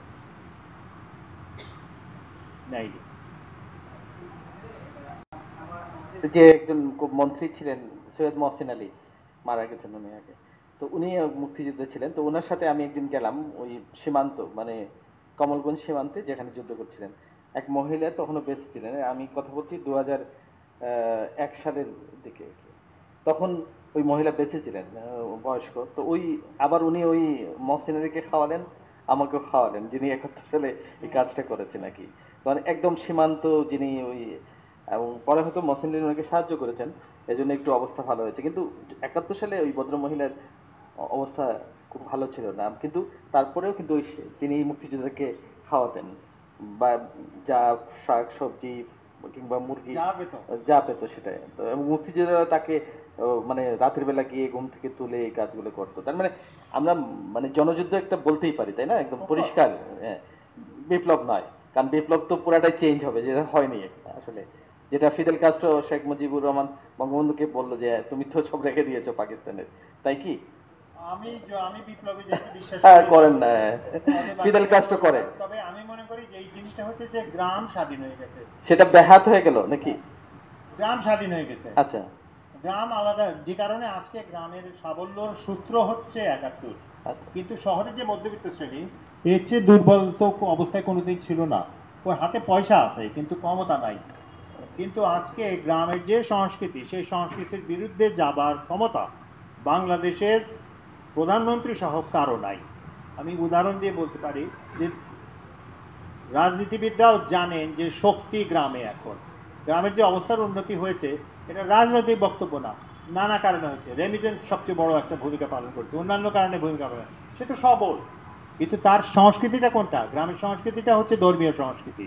যে কারণে আমাকে যে একজন বলছিল যে আচ্ছা আলেমরা কি করেছিল, এই করেছিল, মসজিদের ইমামরা কি করেছিল। আমি মসজিদের ইমামরা কি করেছিল, একটা গ্রামের মসজিদের ইমাম কোনোদিন গ্রামের বিরুদ্ধে যাবে? ও কোনোদিন যাবে না, ওটা তো ওর গ্রাম, ওর রুজি তো ওইখানে। অতএব এই সংস্কৃতিটা মুক্ত হয়ে গেছে। গ্রামের মানুষের শহরের মানুষের আর দরকার নেই। এই যে আগে গিয়ে ধারণা যে সুশীল সমাজের, যে আমি গ্রামে গিয়ে বললাম যে এই তুমি যুদ্ধ করো, তুমি দেশ স্বাধীন করো, এটা ইতি ঘটেছে এবং এটা ৭১-এও ছিল না। এবং ৭১-এ মানুষ যেটা করেছে স্বতঃস্ফূর্তভাবে যুদ্ধটা করেছে। হ্যাঁ, শেখ সাহেবের ৭ই মার্চে বক্তৃতাটা খুব অনুপ্রেরণা দিয়েছে কাদেরকে? সংগ্রাম কমিটির সদস্যদেরকে। সাধারণ মানুষ কি প্রতিক্রিয়া করেছে? যখন দেখেছে খুন হয়েছে, লুটতরাজ হয়েছে, তখন তার প্রতিক্রিয়াটা হচ্ছে। যুদ্ধে যাবার সবচেয়ে বড় বিষয় হচ্ছে ব্যক্তিগতভাবে অথবা গোষ্ঠীগতভাবে আহত অথবা নিহত হওয়ার প্রতিক্রিয়া। অর্থাৎ সে গেছে প্রতিশোধ নিতে, এবং এই বিষয়টা আমাদের ধারণার মধ্যে নাই। কারণ তাহলে আর আমরা জাতীয়তাবাদ প্রতিষ্ঠার জন্য যুদ্ধ করেছি এই কথাটা বলতে পারবো না। ও যে প্রতিক্রিয়া দেখছে একটা মানব হিসেবে, এটা যে মানব যুদ্ধ, অর্থাৎ যে কথাটা আশা করছে জনযুদ্ধ, সেটা আমরা কখনোই আমাদের এই আলোচনায় আসতে পারি না। তাহলে আমাদের জাতীয়তাবাদ সরে যায়, আমাদের জাতীয়তাবাদকে আমরা প্রতিষ্ঠা করতে পারি না। কিন্তু গ্রামের তো আমি কত হাজার, কয়েক হাজার মানুষের সঙ্গে কথা বলছি, আমার এখনো একজনও কয় না এই যে বাঙালি জাতীয়তাবাদের জন্য আমি যুদ্ধ করছি ৭১ সালে, বা এটা বাঙালি জাতীয়তাবাদের দেশ হবে, কেউ বলেনি। কেউ যদি বলে থাকে, কারা বলে? বলে ঢাকা শহরের ভদ্রলোক বাবুরা। এই যে আপনি এই যে 10 পৃষ্ঠায় একটা নকশাল নিয়ে কথাবার্তা আছে আপনার, এটা একটা আমি জানবো। তার আগে এই যে আপনি যেটা বললেন যে 16 জনের মধ্যে আমি দেখছি 16 জনই কৃষক, আর আমি যেটা বললাম যে এর আগে যে কলেজে পড়ে ছেলেটা মুক্তিযুদ্ধে যায়নি, বা আপনি লিখছেন যে শিক্ষিত যারা পড়াশোনা করতো বা কলেজে বা ইউনিভার্সিটিতে তারা মুক্তিযুদ্ধে যাচ্ছিল না। গ্রামেই হয়তো একটা রাজশাহীর একটা কলেজের, তখন আপনি দেখছেন যে ওই অঞ্চল থেকে প্রায় 11 জন বিভিন্ন কলেজে পড়তো, তাদের কেউই আপনি দেখছেন যে মুক্তিযুদ্ধে যায়নি। এটা একটা জানতে চাই। কারণ আরেকটা আমার কাছে সালেহ চৌধুরী সাহেবের গত গত 1 তারিখ ওনার মৃত্যুবার্ষিকী ছিল। সালেহ চৌধুরী আমরা জানি যে কিংবদন্তি সাংবাদিক ছিলেন, এবং তিনি তখন পাকিস্তানে দৈনিক পাকিস্তানে চাকরি করতেন, এবং চাকরিটা তখন পাকিস্তানের চাকরিটা ছিল একটা মানে পয়সার দিক দিয়ে কি খুবই ভালো চাকরি। ট্রাস্ট পত্রিকা, একদম মানে ভালো বেতন, ফার্স্ট ক্লাস অফিসারের চেয়ে বেশি বেতন। এইসব ছেড়ে চলে গেছেন, কিন্তু একইভাবে ওই মানে ইউনিভার্সিটির বা অনেক যারা পড়াশোনায় ছিল, আমি এই কথা বলার সময় আমি আগে বলছি, আমি যদি ওই অবস্থায় থাকতাম আমার 90% ক্ষেত্রে আমার না যাওয়ার সম্ভাবনা ছিল। এত আমরা দেখি ওই সময় যারা বিশ্ববিদ্যালয়ের তরুণ শিক্ষক কিংবা পাশ করেছে চাকরি খুঁজছে, তাদের 90% যায়নি। এর কারণ কি? মানে আমি বলছি যে আমি নিজেও তো না যাওয়ার সম্ভাবনা 90% ছিল, এটার কারণটা কি? পরিষ্কার, কতজন মুক্তিযুদ্ধে গিয়ে নাম লিখিয়ে ট্রেনিং নিয়েছে? 40,000, 50,000। আমি ইন্ডিয়ান ডকুমেন্ট দেখেছি, ইন্ডিয়ানদের সঙ্গে আমার যখন আমি বিবিসির জন্য কাজ করছি, ওরা আমাকে বলছে যে দেখো তোমরা যা বলবে আমরা প্রতিবাদ করবো না, আমরা ইতিহাসে তোমাদেরকে we are not going to interfere with your history writing. একেবারে পুরো পরিষ্কার কথা। অর্থাৎ তোমরা বলো 1 লাখ, আমরা বলবো। আমাদের হিসাব মতে 40,000। তো একটা 7.5 কোটি মানুষের দেশে 40,000 বিশাল সংখ্যা। 40,000 আমি মনে করি বিশাল সংখ্যা। এত সহজ ছিল না 71টা মানুষের যাওয়ার জন্য, যে যে ধরনের ছিল। আমাদের বন্ধু, আমাদের বয়সটাই তো বেশি, যাওয়ার বয়স আমাদের বয়সে তো বেশিরভাগ যায়নি। এটার মধ্যে কোনো গ্লানি নাই এখানে সে বিপক্ষে কাজ করেছে কিনা, এটাই হচ্ছে সবচেয়ে গুরুত্বপূর্ণ বিষয়। সে বিপক্ষে ছিল কিনা? বিপক্ষে ছিল না। আমি কাউকে মনে হয়, আমি যখন লোকজনকে বলি যে বিপক্ষে ছিল কিনা, আমি কাউকে পাইনি যে বাংলাদেশে 71-এ মুক্তিযুদ্ধের বিপক্ষে ছিল। খোদার কসম, আমি খোদাই বিশ্বাস করলাম, ওটা অন্য। কিন্তু কথাটা হচ্ছে কি, আমি পাই নাই কাউকে। কিন্তু পরীক্ষা দিয়েছে কিনা এটা আবার লোকে বলে। হ্যাঁ, কিছু মানুষ পরীক্ষা দিয়েছে, আমাদের বন্ধু বান্ধবদের মধ্যে পরীক্ষা দিয়েছে। আমরা যারা কোনোটাই আমরা পরীক্ষাও দিইনি, এই করিনি, আমাদের বিষয়টা আলাদা। কিন্তু যে পরিসরে মানুষ দিয়েছে, লিনু হক বলে একটা মেয়েটা আছে, ওই আমি আমার গণমাধ্যম 71 বলে একটা বই বেরোচ্ছে, ওখানে আছে লিনু হক বলে মেয়েটা, আজিমপুরের। ওর একটা বই লিখেছে আজিমপুরের বোধহয় মুক্তিযোদ্ধা বা এরকম কোনো কিছু। হ্যাঁ, ও যেটা স্বাধীন বাংলা বেতার কেন্দ্র থেকে মুক্তিযোদ্ধা থেকে কি টার্মটা দিতে, আমার একটা মুকুল ভাই, হ্যাঁ বিচ্ছু মুখে, হ্যাঁ আজিমপুরের বিচ্ছু এই নামে বলে, যেখানে বলছে যে ওই মেয়ে যে রিস্ক নিয়েছে লিনু, যে রিস্ক নিয়ে এখানে একটা সাইক্লোস্টাইল পত্রিকা করেছে, এটা তো ভাবা যায় না। এটা তো ভাবা যায় না যে কি ওখানে ওকে ধরলে ওকে মেরে ফেলতো, দর্শনও করতো না, মেরে ফেলতো। এরকম ঘটনা ফ্রান্সেও ঘটেছে, যে ফ্রান্সের সেকেন্ড ওয়ার্ল্ড ওয়ারের সময় যে সবাই যুদ্ধে যাবে বা মাঠে গিয়ে যুদ্ধ করবে, কিংবা অনেকে যুদ্ধ করতে পারবে এই অবস্থায় একজন, তাও না, একটা ট্রেনিং এর ব্যাপার আছে, অনেক দীর্ঘ প্রস্তুতি আছে। তো ফ্রান্সে যেটা হয়েছে, এমনও অনেক ইয়ে আমি পড়েছি, কিংবা দু একটা ফিল্মও হয়েছে, যে সে প্যারিসে আছে, সে ঠিকই কাজ করছে কিন্তু গোপনে তথ্যগুলো পাচার করছে বা হেল্প করছে, এবং এটা গোটাই যুদ্ধের শেষের দিকে বিশেষ করে আহ, মানুষের মধ্যে একটা মানে মরাল এবং একই সাথে বিজয়ের ক্ষেত্রে কাজ করেছে। অর্থাৎ অবরুদ্ধ অবস্থায় কিন্তু মানুষের সহায়তাটা খুব গুরুত্বপূর্ণ। আমাদের ইতিহাসে গিয়াসুদ্দিন স্যার, যেটা ওনাকে তো ধরার মূল কারণ ছিল যে উনি ওই গোপনে সাহায্য করছিলেন, এই বিষয়গুলো ছিল। তো মানে আমি মানে সরলীকরণ করছি না, আমি বলছিলাম আমাকে যে মানে যেখানে সালেহ চৌধুরীরা চলে যাওয়ার মানে ক্ষেত্রে যেটা করলো কিংবা আমরা রাইসুল ইসলাম আসাদ কিংবা জামিকে দেখলাম যে আমেরিকার স্কলারশিপ পেয়েছে, রুমি, সেটা বাদ দিয়ে সে যুদ্ধে চলে গেল। এখন আমি আবার বলছি যে আমি যদি হতাম 90% ক্ষেত্রে আমার না যাওয়ার সম্ভাবনা ছিল না, সেটাই বলছি ওই কথাটাই আমি বলছি এই কারণে মধ্যবিত্ত সুবিধাবাদী কিনা আমি সুবিধাবাদী না, এটা এই জানার জন্য। হ্যাঁ, মধ্যবিত্ত তো সুবিধাবাদী থেকে। এখন কথা হলো কি, কারা গেছে যুদ্ধে? ডান পিঠে পার্টি গেছে। আচ্ছা, পরিষ্কার কথা, ডান পিঠে যারা গেছে, মানে এখন এখন নরম সরম ভদ্রলোক, যে ভালো মানুষ দেশপ্রেমিক ছেলে গেছে না, খুব কম। আর তাদেরকে যুদ্ধ দরকার ছিল না। আচ্ছা, বাটপাট দরকার ছিল, বদমাইশ দরকার ছিল। গ্রামেও যদি আপনি দেখেন, গ্রামেও যে মনে হচ্ছে হাজারটা কারণে যুদ্ধে যায়নি, একটা গ্রামে মানে কি প্রতিটা গ্রামে যুদ্ধে গেছে? বাংলাদেশে তো 64,000 না কত হাজার গ্রাম আছে, আল্লাহ জানে কত হাজার। আচ্ছা, এখানে আমি গ্রাম থেকে একজন গেছে না? আফসান ভাই, আমি ওই আমার ওই বন্ধু রুবায়েত ফেরদৌস থেকে একটু ইয়ে করছি কি কারণে, মানে আমি দুজনকে একটু স্টাডি করেছিলাম। আমাদের আইআর এর ডিরেক্টর ছিলেন বহু বছর আগে, নামটা আহসান সাহেব। তো উনি আমাকে এর একটা উত্তর দিয়েছিলেন যে আমি অনেক আশা করে ভারতে গিয়েছি, এবং দিল্লিতে গিয়ে আমি আসলে হতাশ হয়ে ফিরে আসছি, এবং এখানে এসে আমি সাহায্য করেছি। অর্থাৎ এটা ঠিক যে মধ্যবিত্ত সুবিধাবাদী একটা ক্যারেক্টার বলছি, কিন্তু আবার মধ্যবিত্ত গিয়াসুদ্দিন স্যার কিংবা যে আহসান সাহেব এসে যে কাজটা করলেন, অর্থাৎ অনেক ক্ষেত্রে যুদ্ধটা যেহেতু জনযুদ্ধ ছিল, যে পরিমাণে মধ্যবিত্ত শ্রেণী পরিবর্তন করে, সেটা সেই সিচুয়েশনটা হয়তো ছিল না। সেটা কি মানে আমি আমি ওই জিনিসটা, বিষয়টা কি, মধ্যবিত্ত মধ্যবিত্ত গেছে, মধ্যবিত্ত নিয়ে এত তো মধ্যবিত্ত ঢাকা শহরের মধ্যবিত্ত গেছে, তার ফেরত এসছে। আমার মধ্যবান্ধবরাই তো, হ্যাঁ আমি বলতে চাই না আমি কি করছি, আমার কাছে খুব বিব্রত লাগে যে আমি কি করছি না বলতে।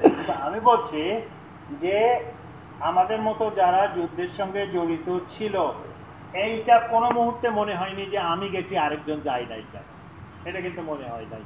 আমাদের যে ছিল যে ও বিরুদ্ধে গেছে কিনা, এইটা 72, 73, 74 হয়নি। 75-এর পরে যখন মুক্তিযুদ্ধটা পলিটিক্সে পরিণত হলো পুরোপুরি, তারপর থেকে শুরু হলো তুমি গেছো তুমি যাও না, এই গেছো তুমি যাও না, এবং মুক্তিযোদ্ধার এই পলিটিক্স, সুবিধার পলিটিক্সটা শুরু হচ্ছে 75-এর পরে, এবং তখন এটাকে খুব ভালোভাবে ব্যবহার করা হচ্ছে। ও যাওনি যাওনি, যার জন্য 1 লাখ 1.5 লাখ 2 লাখ। আমি এক লোকের তখন জিজ্ঞেস করছিলাম যে আপনি মুক্তিযুদ্ধে গেছেন কেমনে, আপনার বয়স তো আমার চেয়ে ছোট। তো বলে কি, না না আমি চিঠি, 80% মুক্তিযোদ্ধা মনে হয় চিঠি বিতরণ করত। এগুলো তো বলে লাভ নেই। এটা যেভাবে সহজ মানে একরৈখিক বা মানে সরলীকরণের বাইরে অনেক কিছু আছে, আর মধ্যবিত্তের নানা রকম ইয়ে আছে মানে। একটা কথা বলি তোমাকে, যদি বলে যে মেয়ে কোন নারী গুলি করেছে, গুলি করে যুদ্ধ করেছে, আমি বলবো 100 নারী পাওয়াটা অসম্ভব হবে, হয়তো 50 জন পাওয়া যাবে। আমি তাদের চিনি বা চিনেছি। আমি একজন মহিলার কথা বলি, ওই ফৌজিয়া গিয়েছিল শুটিং করতে, হালিমা পারভিন। হালিমা পারভিন একটা অবিশ্বাস্য মানুষ, কারণ এটাও আনইউজুয়াল, কারণ পরিবারকেও সঙ্গে থাকতে হয়, কোনো বিচ্ছিন্নভাবে একজন দুজন হতে গেছে। হালিমা পারভিনের এন্টায়ার ফ্যামিলি যুদ্ধ করেছে, হালিমা পারভিন পানির মধ্যে দাঁড়িয়ে থেকে গুলি করছে, ওকে উঠিয়ে নিয়ে গেছে, নিয়ে গিয়ে হালিমা পারভিনকে হ্যাঁ সে ক্যাম্পে রেখেছে, এবং গুলি করা অবস্থায় কয়েকজন ধরা পড়েছে, হালিমা পারভিনকে নিয়ে গেছে। হালিমা পারভিনকে ওখানে তার তো শারীরিক নির্যাতন করেছে, পিটিয়ে যে মেরেছে দেখেছে, জ্যান্ত রেখেছে, মেরে ফেললে মেয়েটার ভালো হতো। ওই হালিমা পারভিন যখন বের হয়ে এসে, আর আমি নামটা নিয়ে নিয়েছি তো আমার কিছু বলার নেই, আমি তাকে বলতে আচ্ছা যাই হোক, আপনি ইচ্ছে হলে বলবেন। আমি বলছি যে হালিমা পারভিনের বাবা এসে তাকে জড়িয়ে ধরে যুদ্ধের একদিন পরে বলছে তোর ওপর যদি কোনো অত্যাচার হয়ে থাকে তুই বলবি না। তাহলে আপনি বুঝতে পারেন একটা যুদ্ধে যাওয়াটার বিষয়টা কতটা, যে হালিমা, এবং হালিমা যখন মুক্তিযোদ্ধাদের রিসেপশন দিয়েছে, হালিমাকে বাংলাদেশের সুশীল মুক্তিযোদ্ধাপন্থী মানুষটা বলছে যে আপনি বলবেন নির্যাতিত নারী, তো বলছে আমি তো মুক্তিযোদ্ধা। বলে না, মুক্তিযোদ্ধার দরকার নেই, আমাদের প্রমাণ করতে হবে পাকিস্তান আর্মি মেয়েদের উপরে অত্যাচার করেছে। হালিমা পারভিন বলে যাবে না। হালিমা পারভিনকে যখন সার্টিফিকেটের জন্য গেছে, হালিমা পারভিনকে যে এই নাম লেখাচ্ছে সে বলেছে সন্ধ্যার সময় আমার সঙ্গে দেখা করেন, আপনার নামটা লিখে দেবো। ওটা তো ভিডিওতেই আছে। কথা হলো যে আমরা যখন এখনকার চোখ দিয়ে ৭১কে দেখি, আমরা এই রকম ভাবেই মানে বিধ্বস্ত হয়ে যাই। ৭১ এটা ছিল না, ৭১ এটা ছিল না, এটা সাম্প্রতিক সৃষ্টি। এই কারণে আমাদের জন্য এটা কষ্টের জায়গা হয়। আমি তো কোনো দিন ভাবতে পারি না, আমাদের বাসায় মনে করেন, আমি আমার মাকে জিজ্ঞেস করেছিলাম যে তুমি হিন্দুদেরকে এত আশ্রয় দিলে কেন? আমার মা বলছে আমি কি তোমাদের মতো নাকি, ওরা আমার লোক। এই আমার লোকটা আমরা বুঝতে পারি না। আমরা মনে করি বাঙালি জাতীয়তাবাদ, ও তো আমার লোক, ও তো ভাবছে গ্রাম, ও তো ভাবছে পাড়া, ও তো ভাবছে যে আমার বাসায় এসে থাকে, বস্তির মানুষ। এই ইকুয়েশনগুলো যদি ইতিহাসে ব্যবহার না করি আমরা, ইনফর্মাল। ওইটাই আফসান ভাই, যে আমাদের বাড়িতেও দেখছি যে ওনারা একসাথে এখনো, যিনি বিজিত ভট্টাচার্য আব্বার বন্ধুর ছেলে, ওনার বয়স প্রায় ৭০, বাবা বেঁচে আছেন ৮৫ বছর, এখনো ওনারা একসাথে বিড়ি খান। এবং আমি গেলে বলি যে বিড়ির জন্য বাবাকে উনি লুকিয়ে ফেলে, কারণ ওনার তো লাঞ্চে প্রবলেম হতে পারে, যদি ওনার ডায়াবেটিস নেই, ভালো আছেন ৮৫ বছর। কিন্তু ৭১ কিন্তু উনি আমাদের বাড়িতে ছিলেন সব। আবার যখন পাকিস্তানে আসছে উনিও পালিয়ে গেছেন। আমরা তার মানে ৭১ এটা ছিল, এক ছিল।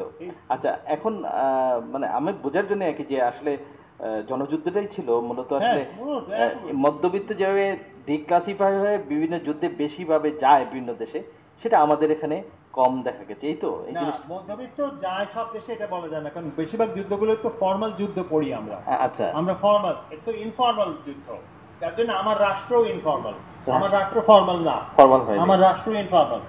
ইনফর্মাল যুদ্ধে ইনফর্মাল রাষ্ট্রের উপর। এই কারণে আমি মনে করি যে গ্রামের যে অভিজ্ঞতা আর শহরের যে অভিজ্ঞতা, এমনকি ৭১-এর অভিজ্ঞতা আলাদা। গ্রামের যে প্রাতিষ্ঠানিকভাবে দালালি করছে সে পিস কমিটি, সেও সহায়তা করে। কারণ গ্রামে যেটা ওই বামপন্থীদের কথায় আছে, ওখানে হক সাহেবদের দলের লোকরা কাজ করছিল কুষ্টিয়া অঞ্চলে। নকশাল বলবেন একটু? সব জায়গায় নকশালরা এটা করেনি, কিন্তু নকশালরা যেখানে হত্যাকাণ্ডে চলেছে, রাজা কি বলে জোরদার বিরোধী আন্দোলন করেছে, সমস্যাটা ওখানে তৈরি করেছে যে ওই জোরদারের তো সহায়তা লেগেছে মুক্তি বাহিনী রাখতে গ্রামে, আর একটা জোরদারকে যদি মারে তার মানে হচ্ছে পাকিস্তান আর্মি আসবে। কারণ আমি 10টা বড়, যেখানে 10 জনের বেশি হত্যা করেছে, আমি তার অ্যাকাউন্ট করেছি। 10টাতে প্রত্যেকটাতে বাঙালি বাংলাদেশি নিয়ে গেছে পাকিস্তান আর্মিকে, একটাতেও স্বাধীনভাবে পাকিস্তান আর্মি গিয়ে মারেনি।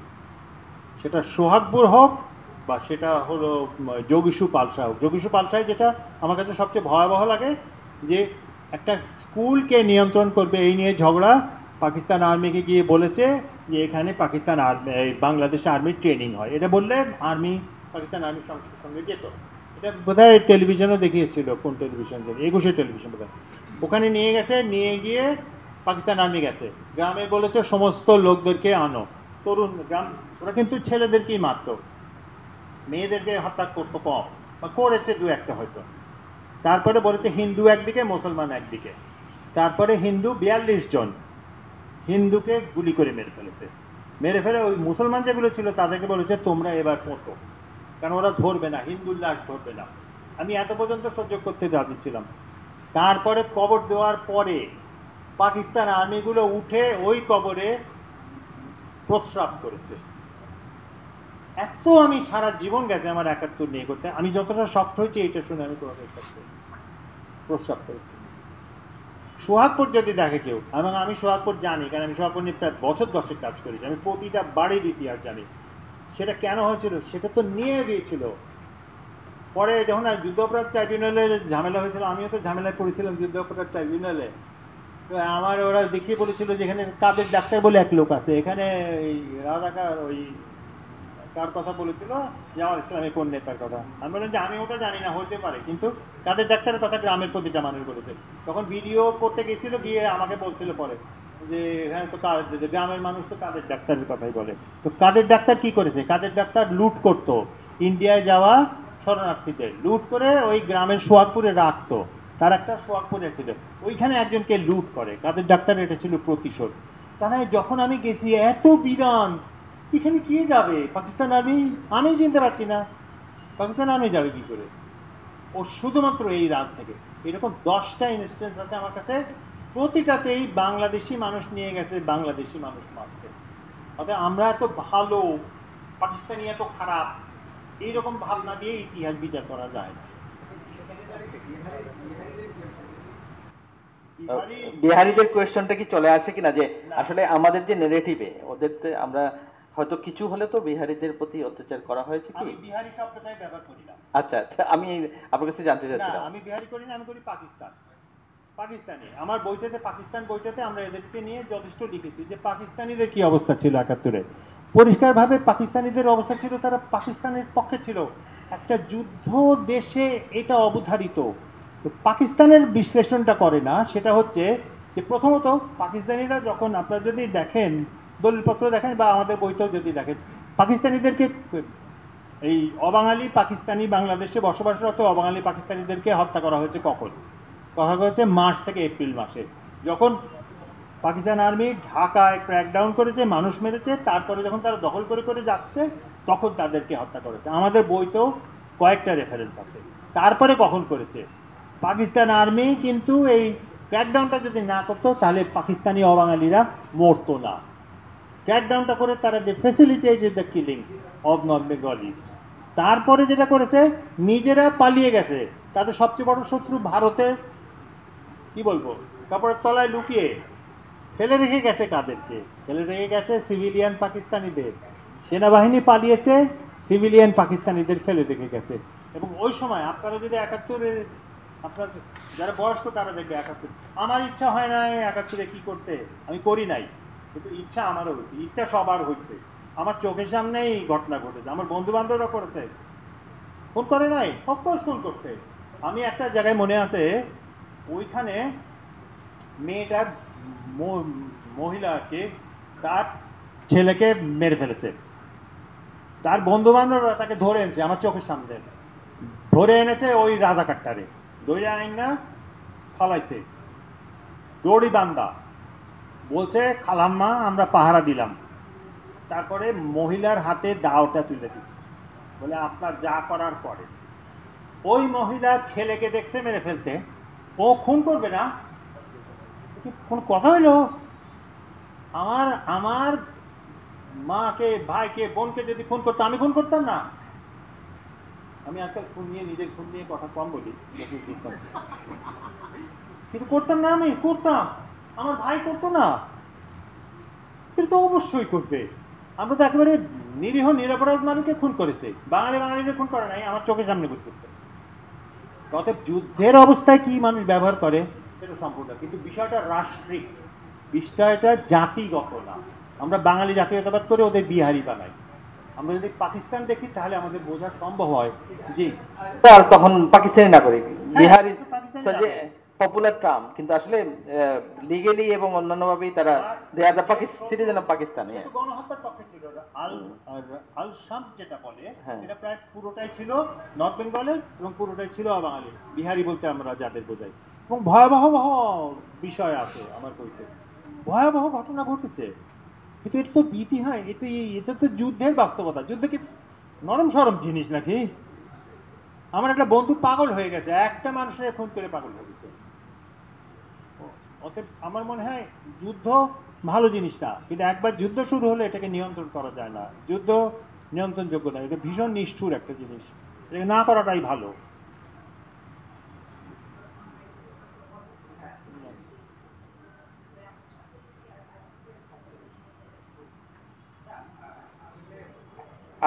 আমি জানার যা ছিল বা বই যা পড়েছি সেটা তো পেলামই, খালি নকশাল সম্পর্কে আমি পড়লাম যে নকশালকে গ্রামের ওই এলাকাটা এটা কুষ্টিয়া কুষ্টিয়া অঞ্চলে, জি। কুষ্টিয়া যশোর অঞ্চলে হ্যাঁ। আমরা বেশি কাজ করেছি। কুষ্টিয়া যশোর অঞ্চলে অনেক বেশি হয়েছিল, এবং কুষ্টিয়া যশোর অঞ্চলে নকশালরাও সক্রিয় ছিল। মানে পূর্ব বাংলা কমিউনিস্ট পার্টি ছিল, পূর্ব বাংলা কোন পূর্ব পাকিস্তান পূর্ব পাকিস্তান কমিউনিস্ট পার্টি, জি।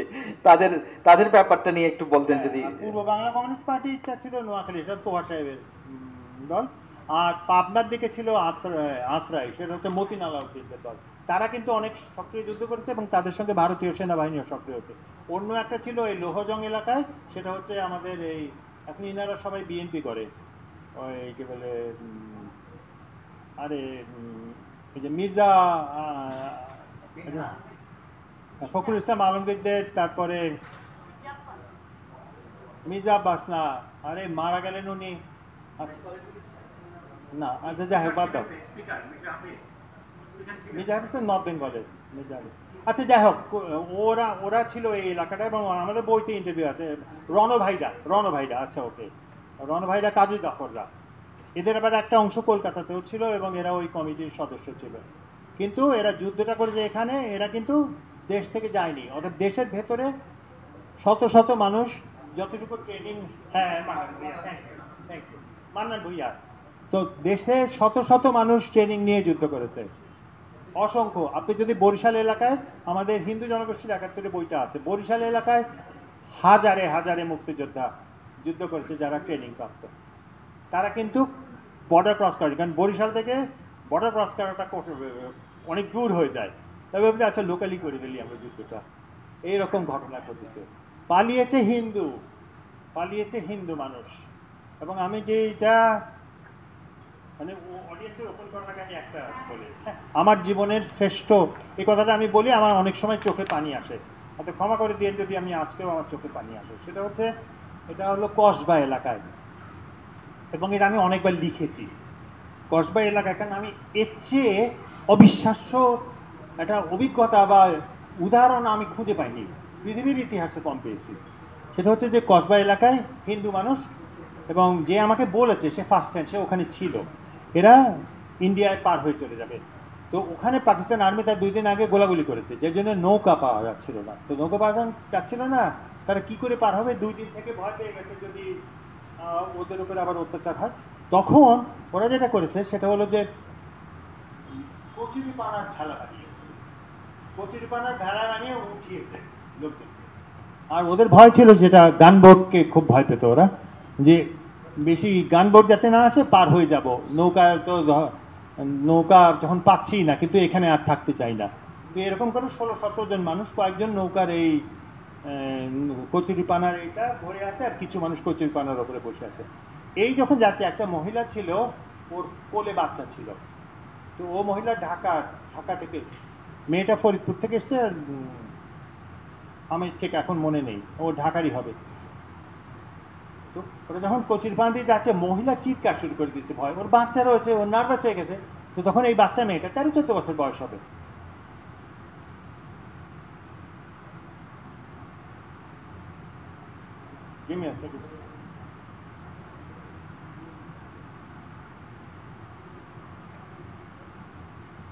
ওকে, মেয়েটা ওকে বোঝাবার চেষ্টা করছে যে আপনি শান্ত হন, আমরা সবাই আছি, আপনার কিছু হবে না। আর লোকজন ভয় পাচ্ছে যে মেয়েটার চিৎকারটা শুনে আর্মির গানবোট আসবে। এরকম অবস্থায় তখন মহিলা চিৎকার করছে যে এত লোক পানিতে ডুবে যাবে, কচুরিপানা ডুবে যাবে, আমার বাচ্চা ডুবে যাবে। তখন এই 13-14 বছরের মেয়েটা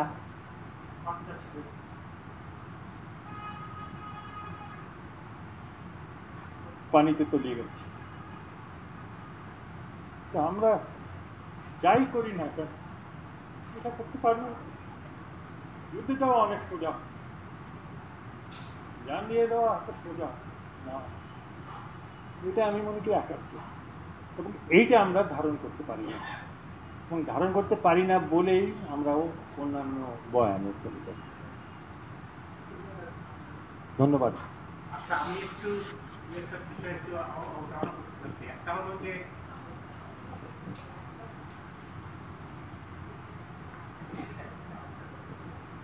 আফসান ভাই, আমি সিরাজুল ইসলাম কাদির, আপনি আমার বইয়ের রিভিউ করে দিয়েছিলেন ডেইলি স্টারে। আচ্ছা, ওগুলো থাকুন। আচ্ছা, আমার মাথায় যাবে না। আচ্ছা, আর একটা পরিচয় হলো যে বাংলাদেশ ট্যুরে বেরোতো, আপনি সেখানে আমার ওই যে তোমারই চিনছি এডিটর ছিলাম, কথা কও। editor ছিলাম।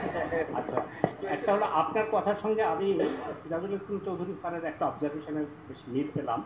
সেটা হলো যে তিনি মাঝে মাঝেই বলেন যে একমাত্র রাজাকার, আলবদর আর আসামস এবং শান্তি রক্ষা কমিটি ছাড়া বাংলাদেশের আর সবাই মুক্তিযোদ্ধা, যেটা আপনি বারবার একই কথা বলেছেন। আর একটা বিষয় একটু, আমি যেহেতু আপনি একেবারে শেকড় পর্যায়ে গিয়ে কাজ করেছেন, আমাদের একটা প্রচলিত ধারণা ছিল যে এই মুক্তিযুদ্ধে হিন্দুরা বেশি এফেক্টেড হয়েছে। কেন এই ধারণা? যেমন মুক্তিযুদ্ধ যখন হয় আমরা তখন আমাদের নিজের শহর ছেড়ে গ্রামে চলে গিয়েছিলাম। তো একদিন এরকম গ্রাম জুড়ে একটা রিউমার ছড়ালো যে আর্মি আসছে। তখন আমরা দেখলাম যে হিন্দু যেসব পরিবার, এবং আমি ছোটবেলায় দেখেছি হিন্দু পরিবার এবং আমরা একে অন্যের কাঁধে কাঁধ মিলিয়ে বন্ধুর মতো, আমার বাবাকেও দেখেছি যে তার অনেক হিন্দু বন্ধু ছিল, একেবারে একাকার হয়ে আমরা চলতাম। তখন আমি দেখলাম যে শুধু হিন্দু পরিবারগুলো, এবং সেই দৃশ্য আমার এখনো চোখে ভাসে, যে উন্মাদের মতো ছুটে যাচ্ছে। আর আমার চাচা তখন কি করলেন, উনি ওই বাড়ির একেবারে উঁচু একটা মগ ডালে পাকিস্তানের পতাকা হ্যাঁ তুলে দিলেন, আর আর এক চাচা উনি আজান দিচ্ছেন। এইরকম একটা ভীতি পরিবেশ তখন তৈরি হয়েছিল।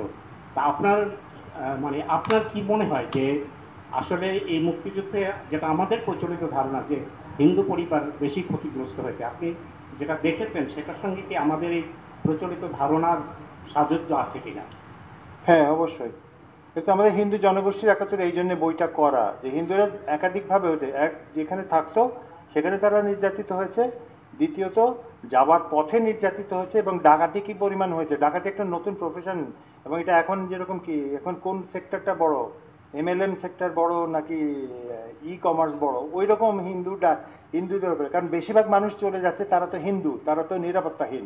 এবং একটা আমার কেস স্টাডি আছে এখানে, যে মুসলমানরা তো নিজের গ্রামে থেকে যেতে পারতো, হিন্দুদের ওই সাহসটা ছিল না।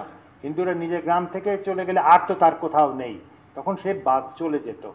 এবং একটা জায়গায় ডাকাত পড়েছে যখন, আমাদের দেশে যেমন মুক্তিযুদ্ধের ইতিহাসে ডাকাতের ভূমিকা, এটা বলা উচিত বেশি করে, আমাদের বইটা আছে, সেটা হলো যে ও দুইটা মানে 16-17 বছরের মেয়েকে ডাকাতরা ধরে ফেলেছে।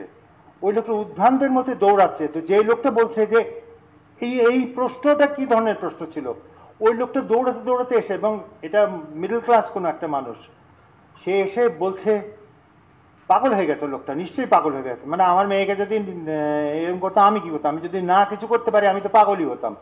এসে বলছে যে আমাকে বলতে পারেন ভগবান আছে কি না। ওই মুহূর্তে, যুদ্ধের মুহূর্তে একটা মানুষ জিজ্ঞেস করছে ভগবান আছে কিনা, তার মানে কোন মানসিক পর্যায়ে একটা বিধ্বস্ত হলে মানুষ এই প্রশ্নটা করতে পারে। তো একাত্তর দেখলে তো ওইটাই মনে হবে। অবশ্যই হিন্দুরা বেশি চলে গেছে তারা, এবং ওই জীবন তারা জানে বেঁচেছে, কিন্তু শরণার্থীর জীবন যে কি ভয়াবহ চিন্তা করা যায় না।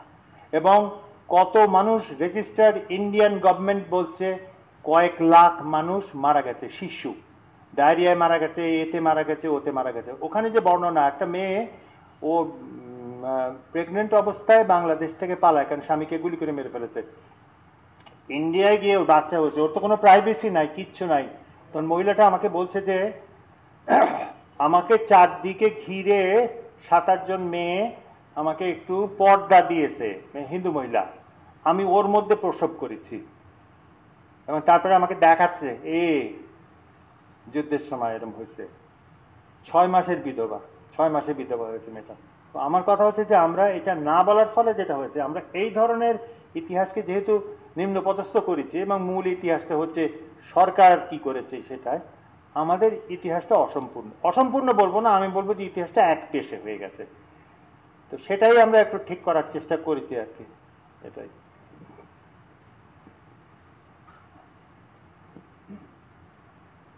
থ্যাংক ইউ, ধন্যবাদ। আহসান চৌধুরী সাহেব, আপনার নাম শুনে আমি আসলাম এখানে, শুনতে আসলাম, আপনি কি বলবেন? এটা একটা, আমি নিজে একজন মুক্তিযোদ্ধা হয়ে বিদেশে ছিলাম, পাকিস্তানে চাকরি ছাড়লাম। কাজেই আপনার যে 3টি বই আমি দেখছি, 3টির উপর আপনি কথা বলেছেন, বিশেষ করে হিন্দু জনগোষ্ঠী এবং গ্রামের একাত্তর। নারীদের কিছুটা বলেছেন, হয়তো আরও কিছু বলার আছে। তো এখানে আপনার লেখা, এটা আমি অবাক একেবারে হইনি। আমি শুধু আপনি আমার বিশ্বাসকে আরও বাড়িয়ে দিয়েছেন যে আপনার মতো মানুষ এগুলো করতে পারে, করেছেন, আপনি আবার করেছেন, আপনি আবার দেখালেন যে আপনি একমাত্র ব্যক্তি যে এই ধরনের যে যে লেখা লিখেছেন, যে যে সাধারণ আমরা ইতিহাস লিখি, আমিও লিখছি, কিন্তু সেগুলো তো গ্রামে গিয়ে লিখিনি, কখনো কোনোদিনই যায়নি। তবে আমাদের লেখাগুলো ভিন্ন রকম। এখানে একটি ব্যাপার যে মিডল ক্লাস নিয়ে কিছু কথা আপনি বলেছেন, প্রফেসর সাহেব বলেছেন। আমার ফ্যামিলি, আমার এক ছোট ভাই ও কলেজে পড়ছিল, আর বড় ভাইজান তিনি ডাক্তার ছিলেন। তো ওরা কিন্তু দুজনেই এপ্রিল মে মাসেই কিন্তু ওরা কলকাতায় চলে গেল।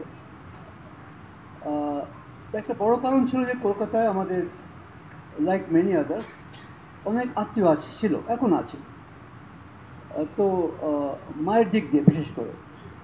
তো কাজেই ওরা গিয়ে, আমার ছোটো ভাই তো স্ট্রেট গেল ওখানে, যে ট্রেনিং যেটা হচ্ছে, যেখানে মুজিব বাহিনীর ট্রেনিং, সেখানে গেল সে। আর বড় ভাইজান ডাক্তার ছিলেন, উনি ওই যে যে কী বলে আপনার হসপিটাল ছিল, তো 1 or 2 হসপিটালস ওকে দেখতে হতো। তো আমার প্রশ্ন হচ্ছে এখানে যে যে মিডল ক্লাস ছেলেরা যায়নি, বোধহয় এটা বোধহয় আরও কিছু গবেষণা করতে হবে। আমি মনে করি যে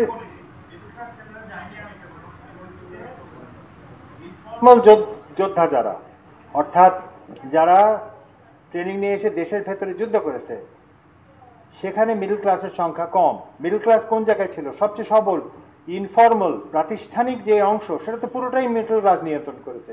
আপনি মারুফ যে বইটা বের করেছে, ওই তুমি তো করেছো না, মূর্তি বয়সটা পুরোটাই তো মধ্যবিত্ত। আমাদের একবারে যারা ইংরেজি বলা, আমি তো বলি যে মুক্তিযোদ্ধা, ইংরেজি বলা মুক্তিযোদ্ধারা হচ্ছে মূর্তি। হ্যাঁ, তো তারা তো অবশ্যই শিক্ষিত না, উচ্চ মধ্যবিত্ত। যারা উচ্চ মধ্যবিত্তের একটা অংশ আছে, কিন্তু সাধারণ হাইল্লাজে এবং তার যে যুদ্ধ, সেটার সঙ্গে এদের যুদ্ধের মৌলিক তফাৎ আছে। এরা প্রাতিষ্ঠানিকভাবে যুদ্ধ করছে, এদেরকে রসদ দেওয়া হচ্ছে, অফিসিয়ালি আসছে, এরা বর্ডার ক্রস করছে ইত্যাদি, বেতন পাচ্ছে। কিন্তু যারা গ্রামের ভেতরে থেকে যুদ্ধ করছে, ও তার বেতন পাচ্ছে না। ও তো 6 সপ্তাহ ট্রেনিং এর পরে হয়তো ট্রেনিংও পায়নি। সেটা আমি বলছি যে এই তফাৎটা এবং জনসংখ্যার দিক থেকে এরা অনেক বেশি। আপনার এই গবেষণাটা একটা, আমি মনে করবো যে একটা মৌলিক গবেষণা, কারণ এটা আমি তো জানতামই না, আমার পড়ার অতটা অগ্রসর হয়নি আমি, কিন্তু অনেকেই জানে না, আমি এটা নিশ্চিত আলাপ করি। আচ্ছা, একটি ব্যাপার যে নারীদের একাত্তরে আপনি অনেক কিছু বলেছেন, কিন্তু আমার মনে হয় যে বোধহয় আছে লেখা নিশ্চয় বইতে, হয়তো আপনি বলেন যে, যেমন রিসেন্টলি, আমি not so recently, about 6 months আমি একটা বই লিখছিলাম। সেই বইয়ের সাথে এই বইটা আমি খুঁজে বের করলাম। সে বইটা লিখেছেন আপনি নিশ্চয়ই পড়েছেন, Susan Brownmiller, against our will. তো সেই বইটাতে যেটা এসছে সেটা হলো যে যে কত নারী ধর্ষিত হয়েছে। তো তিনি কিন্তু বলছেন যে আমরা বলছি 200, সরকারও বলছে 200 না 300, কিন্তু আমার রিসার্চ অনুযায়ী উনি বলছেন ইট কুড বি 400 to 500,000। তো এখানে এই বইটা কিন্তু বর্তমানে নিউ ইয়র্কে one of the best selling books right now. তো বহুদিন, প্রায় 6 মাস এইরকম বইটা এত বিক্রি হচ্ছে ওখানে। তো আপনি কি কি পেয়েছেন এখানে, কি মনে হয় আপনার? ধন্যবাদ। প্রথমত আমি সংখ্যা নিয়ে কোনো চর্চা করি না, কারণ আমি কি করে প্রমাণ করব সংখ্যা? সংখ্যা যেটা প্রমাণ করা যায় না সেটা তো আর বলা মানে হয় না। এবং আমাদের দেশের ইতিহাসে এই জন্য আমার মানে বিচার পর্যন্ত আমার বিচার হয়েছে, আমার মানে বিচার হয়নি ঠিক, আমার কোর্টে যেতে হয়েছে, এই করতে হয়েছে। আমার কথাটা হচ্ছে যে সংখ্যাবাদী কত ব্যাপক হয়েছে এখানে বোঝা দরকার যে ধর্ষণ বলতে একাধিক যৌন বাধ্য করা, যৌন কর্ম করাটাই হচ্ছে ধর্ষণ। পাকিস্তান আর্মি সেটা করেছে, পাকিস্তান আর্মি শুধু করেনি, অন্যরাও করেছে। এখানে যে বিষয়টা 200, 500, 1000 আমি যাবই না, কারণ আমি তো ব্যক্তি হিসেবে দেখেছি। আমি যখন একজন মহিলার সঙ্গে কথা বলেছি যে ধর্ষিতা, আমি তো তাকে আর বলতে পারি না যে আপনার মতো আরো 1 লক্ষ আছে। আমি এসব তো আমার কাছে আসেই নেই। মানে আমি দেখেছি একজন মানুষ এককভাবে চোখের সামনে বসে যে আমাকে বলছে তার জীবনে কি হয়েছিল, আমি এইটুকুই আমার জন্য যথেষ্ট। আমি যেটা দেখি যে গ্রামের বেশিরভাগ ধর্ষণ হয়েছে গ্রামে, শহরে অনেক কম হয়েছে সেই তুলনায়। তো গ্রামের মানুষের অনেক কিছুর সঙ্গে কোপ করতে হয়। এই জন্য একবার ফেসবুকে আমাকে হাজার হাজার বাঙালি আমাকে পাকিস্তানের দালাল পর্যন্ত বলেছিল, কারণ পাকিস্তান আর্মি কিভাবে ধর্ষণটা করতে বেশি। কারণ একবার আপনি যদি একটা গ্রামে গিয়ে, যেটা আমাদের সাধারণ বয়ানে আছে, পাকিস্তান আর্মি এসছে, এসে মেয়েদেরকে ধরে নিয়ে যাচ্ছে, এ করছে, যেটা রিক্সা পেন্টিংয়ে বেশি ভালোভাবে আছে, সেটার বদলে পাকিস্তান আর্মি যেটা করতো, কোনো একটা জায়গায় যদি ক্যাম্প করতো, সেটা আমাদের বইতেও আছে, ক্যাম্প করে তারা কিছুদিন পরে ওই গ্রামের ইউনিয়ন কাউন্সিলের মেম্বারকে বলতো মেয়ে দাও। তখন ইউনিয়ন কাউন্সিলের মেম্বার যেটা করতো, ওই গ্রামে গিয়ে বলতো যদি মেয়েদেরকে বাঁচাতে চাও তাহলে 2-5টা মেয়ে দিতে হবে। তখন ওরা ঠিক করতো কারা সবচেয়ে প্রান্তিক ছিল, মানে কারা সবচেয়ে দুর্বল ছিল, সেই দুর্বল জনগোষ্ঠী ওই গ্রামের মধ্যেই তাদের মেয়েদেরকে তারা পাকিস্তান আর্মিকে সাপ্লাই করত। একটা এক্সাম্পল আমি বলে যে আমার কাছে এটা বেশি গুরুত্বপূর্ণ। ওই মেয়ে দুটো, ওরা হচ্ছে মাটির কাজ করে, কি বলে, কুমোর বলে না, কুমার, কুমার, আমি কুমার বলছিলাম, ইন্ডিয়ার একটা মেয়ে আমাকে বললো যে ও মেয়ে কুমোর বলবেন। আচ্ছা, যাই হোক, মাটির কাজ করা ওদের 2টা বোনকে, এবং ওরা 2টা বোনকে দিল। তো আমি জিজ্ঞেস করছিলাম 2টা বোন কেন, বলে তাহলে আর মানে এই যে বিষয়টা, এটা একটা পরিবারই থাকছে, এটা সবার মধ্যে যাচ্ছে না। 2টা বোনকে তারা পাকিস্তান আর্মির কাছে হ্যান্ড ওভার করে। আমি একটা ইনস্ট্যান্ট বলছি, ওদের 7 দিন পাকিস্তান আর্মি রাখে, রাখার পরে ফেরত দিয়ে যায়। ফেরত দিয়ে যাওয়ার পরে আমি এটা ভাবিনি, আমি স্বীকার করে দিচ্ছি আমি এটা ভাবিনি, ওই গ্রামের ওই জনগোষ্ঠীর মানুষগুলোই কিন্তু তাদেরকে নিয়ে বিভিন্ন কথাবার্তা বলা শুরু করে। ফেরত আসার 7 দিন পরে 2 বোন একসাথে আত্মহত্যা করে। তাহলে এই যে যন্ত্রণাটা যে শুরু হচ্ছে, এরকম তো জোর করে উঠিয়ে নিয়ে যাওয়ার কিছু ছিল না। মানে যুদ্ধটা কতটা ভয়াবহ হলে যে মানুষ বাধ্য হয় তাদের কন্যাকে অন্যদের হাতে তুলে দিতে যৌন নির্যাতনের জন্য। এটা আমি মনে করি অনেক বেশি গুরুত্বপূর্ণ। আমি সংখ্যা নিয়ে কোনোটাই বলবো না, কারণ আমি সংখ্যার কোনো জানি না, আমি সংখ্যার কোনো বিষয়ই আমার কাছে গুরুত্বপূর্ণ না। আমার কাছে হচ্ছে এই অভিজ্ঞতাগুলো গুরুত্বপূর্ণ। একটা বাংলাদেশের শহরের একটা কেস বলি, যে ওই ফ্যামিলি ছিল সার্কোদাই না, ওখানে যেখানে ওই পাকিস্তানে যে খুব নাম করা স্কুল একটা, সার্কোদা না, সার্কোদায় পড়া একটা ফ্যামিলি কাপল, বা হাজব্যান্ড আর সার্কোদায় পড়া, তার বন্ধু বান্ধব ছিল যেটা আর্মির, তারা বাসায় আসতো, এ করতো ও করতো। তারপরে ক্র্যাকডাউন হয়ে গেছে, 25শে মার্চ হয়ে গেছে, তারপরে এপ্রিল হয়েছে, মে হয়েছে, জুনের দিকে ওই ওদের মধ্যে একজন এসে বলেছে তোমার স্বামীকে পাওয়া গেছে হেল্পিং দি মুক্তি, তুমি যদি আমার সঙ্গে না আসো তোমার স্বামীকে মেরে ফেলবো। It happened in the month of May. June, July, August, September চলছে, নভেম্বর, এখন সবাই জেনে গেছে। ও রাত্রেবেলা গাড়ি নিয়ে আসে, তারপরে থাকে, চলে, এটা তো কোনো গোপনীয় বিষয় না। আরো যারা ছিল তাদের কথা আমি বলছি না, ওদের একটা বাচ্চাও ছিল। মহিলার মানে হাজবেন্ডের যারা পরিবারের লোক ছিল তারা তো ওদের সঙ্গে সম্পর্ক ছিন্নই করেছে।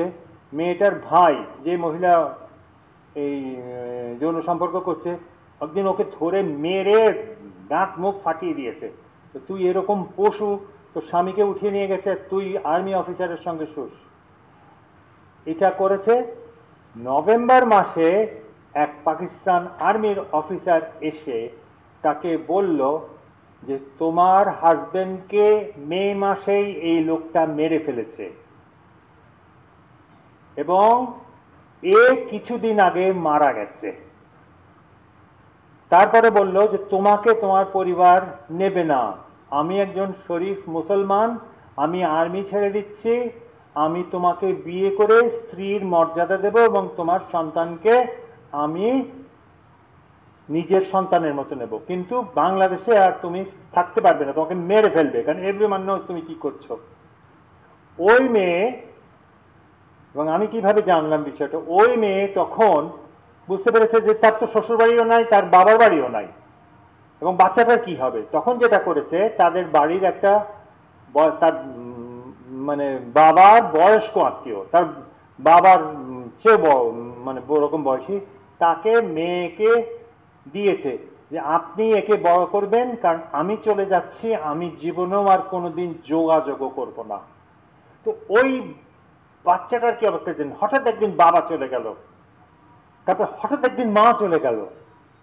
তো আমি এই মেয়েটাকে যখন দেখেছি in the month of January, মেয়েটা টোটালি সাইকোলজিক্যাল, আমি ফেসবুকে এটা লিখেছিলাম, সাইকোলজিক্যাল ডিভাইসেটেড। মেয়েটা এত হাইপার, এটা নেয় ওটা নেয়, এটা নেয় ওটা, মানে আমরা এত বড় সড়ো, আমরা ওই একটা মেয়েকে সামলাতে পারছি না, তিনজন। তো ওই মেয়ের মা তো ধর্ষিতা। আমরা এগুলোকে কি বলছি, আমরা তো ধর্ষিতা বলতে চাই না, আমাদের কাছে ধর্ষিতা হচ্ছে রিক্সার পিছনে যেটা, ওটাই ধর্ষণ।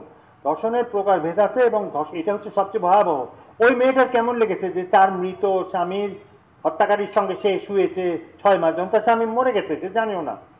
এই বিষয়গুলো আমি ইতিহাসে আনার চেষ্টা করি, কারণ এগুলি হচ্ছে বড় বয়ান। আপনি মনে করেন যে কত মানুষকে ধরা সম্ভব, পালিয়ে গেছে, একটা অংশ আছে না, কিভাবে পালাতাম পাকিস্তান আর্মি আসলে, ও পালিতে পালাতো, এখানে পালাতো, ওখানে পালাতো, ওখানে পালাতো, ওখানে পালাতো। ও পেয়েছে কি করে, একটা গ্রামে ঢোকা সম্ভব? একটা গ্রামের আমি কেস বলবো, আমি বলবো না কোন গ্রামটার, সেই গ্রামে একেবারে বর্ডারের গ্রাম, সেখানে কয়েকটা মেয়েকে অত্যাচার ধর্ষণ করেছে এবং সেখানে একটা মহিলাকে ধর্ষণ করেছে যে পাকিস্তান আর্মি এই মুক্তিযোদ্ধাদের খাওয়া দিতে বলে। তো বলে তুমি মুক্তি কি খোলাস, আচ্ছা, তাকে ধর্ষণ করছে। এগুলো হচ্ছে আরেক ধরনের ধর্ষণ। এই ধর্ষণের পরে চলে গেছে, তখন এই মেয়ের তো কোনো জায়গা নেই, কারণ সে তো প্রকাশ্যে। তাহলে কারা সবচেয়ে বেশি হয়েছে? ভূমিহীন। আপনি যদি দেখেন যে ভূমিহীনদের বিতাড়িত করা হয়েছে মুক্তিযুদ্ধের পর পর, তারা যাবার জায়গা নেই, তখন অনেক কেউ কেউ যৌনকর্মী হয়েছে, কেউ ভিক্ষুক হয়েছে, কেউ ঢাকায় এসছে। আমাদের একটা ভিডিও আছে, নাম তাহাদের কথা, নারীর অভিজ্ঞতার ওপরে, সেখানে খুব পরিষ্কারভাবে ওরা কথা বলেছে, যারা এর উপরে কাজ করেছে তারাও কথা বলেছে। এবং তখন এই মেয়েটাকে আমি দেখেছি, অবশ্য আমি একটা সুসংবাদ দিই যে 25 বছর পরে মেয়েটাকে দেখেছি, মেয়েটা নর্মাল হয়ে গেছে, বিয়ে হয়েছে, মেয়েটার সন্তান টন্তান হয়ে গেছে, খুব ভালো লেগেছে। এবং আমার বাবার বাসায় দেখা করতে এসেছে আমার বাবার সঙ্গে। মেয়ে তো আর আমাকে চেনে না, আমার বাবা বলে মনে আছে বাচ্চা মেয়েটা যার বাবাকে মেয়ে হয়েছিল এখন ভালো হয়ে গেছে, এত ভালো লেগেছে। তো আমি বলছি যে এই বিবিধতাটা দরকার আমাদের ইতিহাস বোঝার জন্য। এটা খুব সরলভাবে যে পাকিস্তান আমি এসে খুন করে দুটো মেরে গেছে তা নয়, এটা অনেক বড় বিস্তৃত। আসসালামু আলাইকুম স্যার। স্যার আমার নাম মাহিদ, আমি আপনার একজন ভক্ত। আমি পেশায় একটা প্রাইভেট ইনস্টিটিউটে কাজ করি, ফার্মাসিউটিক্যাল কোম্পানি, এবং বলতে পারেন ফর দ্য লাস্ট 10 ইয়ার্স মুক্তিযুদ্ধ ছিল আমার একটা অবসেশনের বিষয়, এবং ইতিহাসের বলতে পারেন আমি একজন বিমুগ্ধ পাঠক। আচ্ছা, আমি একটা জিনিস জানতে চাই যে 71 সালে যারা নির্যাতনের শিকার হয়েছিল, ধর্ষণ এবং বিভিন্ন ক্ষেত্রে, তারা অনেকেই আবার যারা প্রান্তিক, তারা তো যাদেরকে চিনে তাদের কথা আলাদা, আবার যারা কিছুটা মধ্যবিত্ত শিক্ষিত পরিবারের, তারা অনেকেই তাদের মানে পরিচয়টা গোপন করতে পেরেছিল। এবং এই 71 পরবর্তীতে যাদেরকে হয়তো মানে ধরেন কেউ ছিল বরিশালে, সে ধরেন ঢাকায় আসলো, অথবা অন্য কোনো একটা জেলায়, খুলনা কিংবা অন্য কোনো জেলায় চলে গেল, তারা কিরকম দুর্বিষহতা নিয়ে বেঁচে ছিল, এই বিষয়টা যদি আপনি কি বলেন আমাদেরকে। কাহিনী। মানে ওখানে দুর্বিষহতাটা যে কতটা আমরা ভাবতে পারি না। অবশ্যই কারণ মানে সে এই হালিমা পারভীনের কথা বলেছেন, হালিমা ওপেনলি বলে হালিমাকে কেউ গ্রামে থাকতে দেয়নি, হালিমাকে কেউ মানে বিয়ে করার তো প্রশ্নই আসে না। তখন ওর বাবা ওই জমি জামা দিয়ে একজনের সঙ্গে বিয়ে দিয়েছে, যশোরে থাকবে হালিমা, এবং যশোরে সে তার স্বামী কিছুদিন আগে মারা গেছে, আমাকে ফোন করেছিল। তো সেই ওর গোটা জীবনটা একটা অভিশাপ, এবং এই অভিশাপ যেন আর কোনো মানুষের না হয়। কারণ গোপনীয়তা রক্ষা করাটা, এটা পশ্চিমারা গোপনীয়তা রক্ষা করতে চায় না। তাদের ধারণা যে গোপনীয়তা রক্ষা করার প্রয়োজন নেই। ও তো বাংলাদেশের অবস্থান সম্পর্কে জানে না। অনেক পিএইচডি হয় বিদেশে, এই বিশেষ করে নারীবাদীরা করে যে কিভাবে মেয়েদের উপরে অত্যাচার করা হচ্ছে, তাদেরকে কোনো ক্লোজার দেওয়া হচ্ছে না ইত্যাদি। ও যদি জানতো কি হয় তাহলে আর এটা চাইতো না।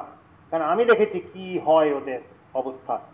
এবং একটা কেস আমি জানি যে ও পাগল হয়ে গেছে, পুরা পাগল হয়ে গেছে।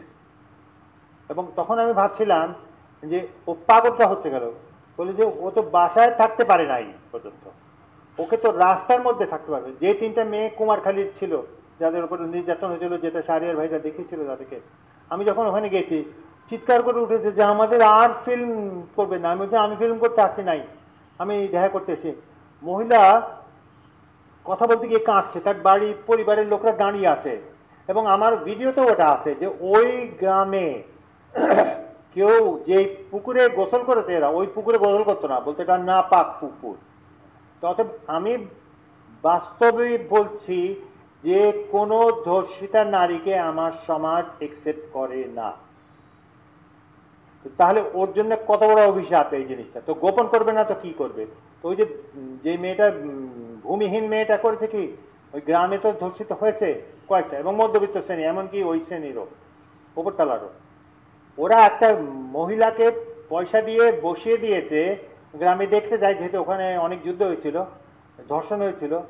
ও মহিলা হলো গ্রামের পক্ষ থেকে ও ধর্ষিত, মানে প্রতিনিধি প্রতীকী ধর্ষিত।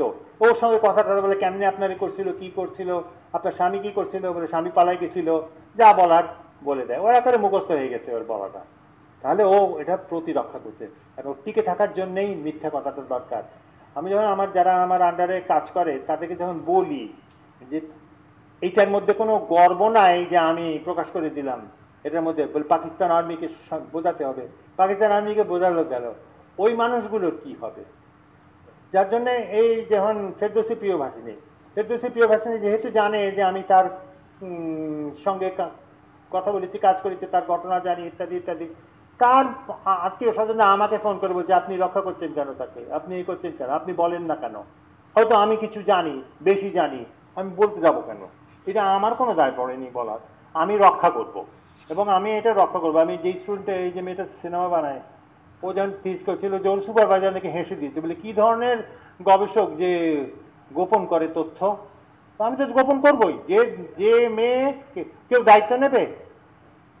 একটা মহিলা এসেছিল যে আমাকে ধর্ষণ করেছিল, আমি বলতে চাই, আমার মেয়ে বড় হয়ে গেছে, বিয়ে হয়ে গেছে, আমার নাতি হয়ে গেছে।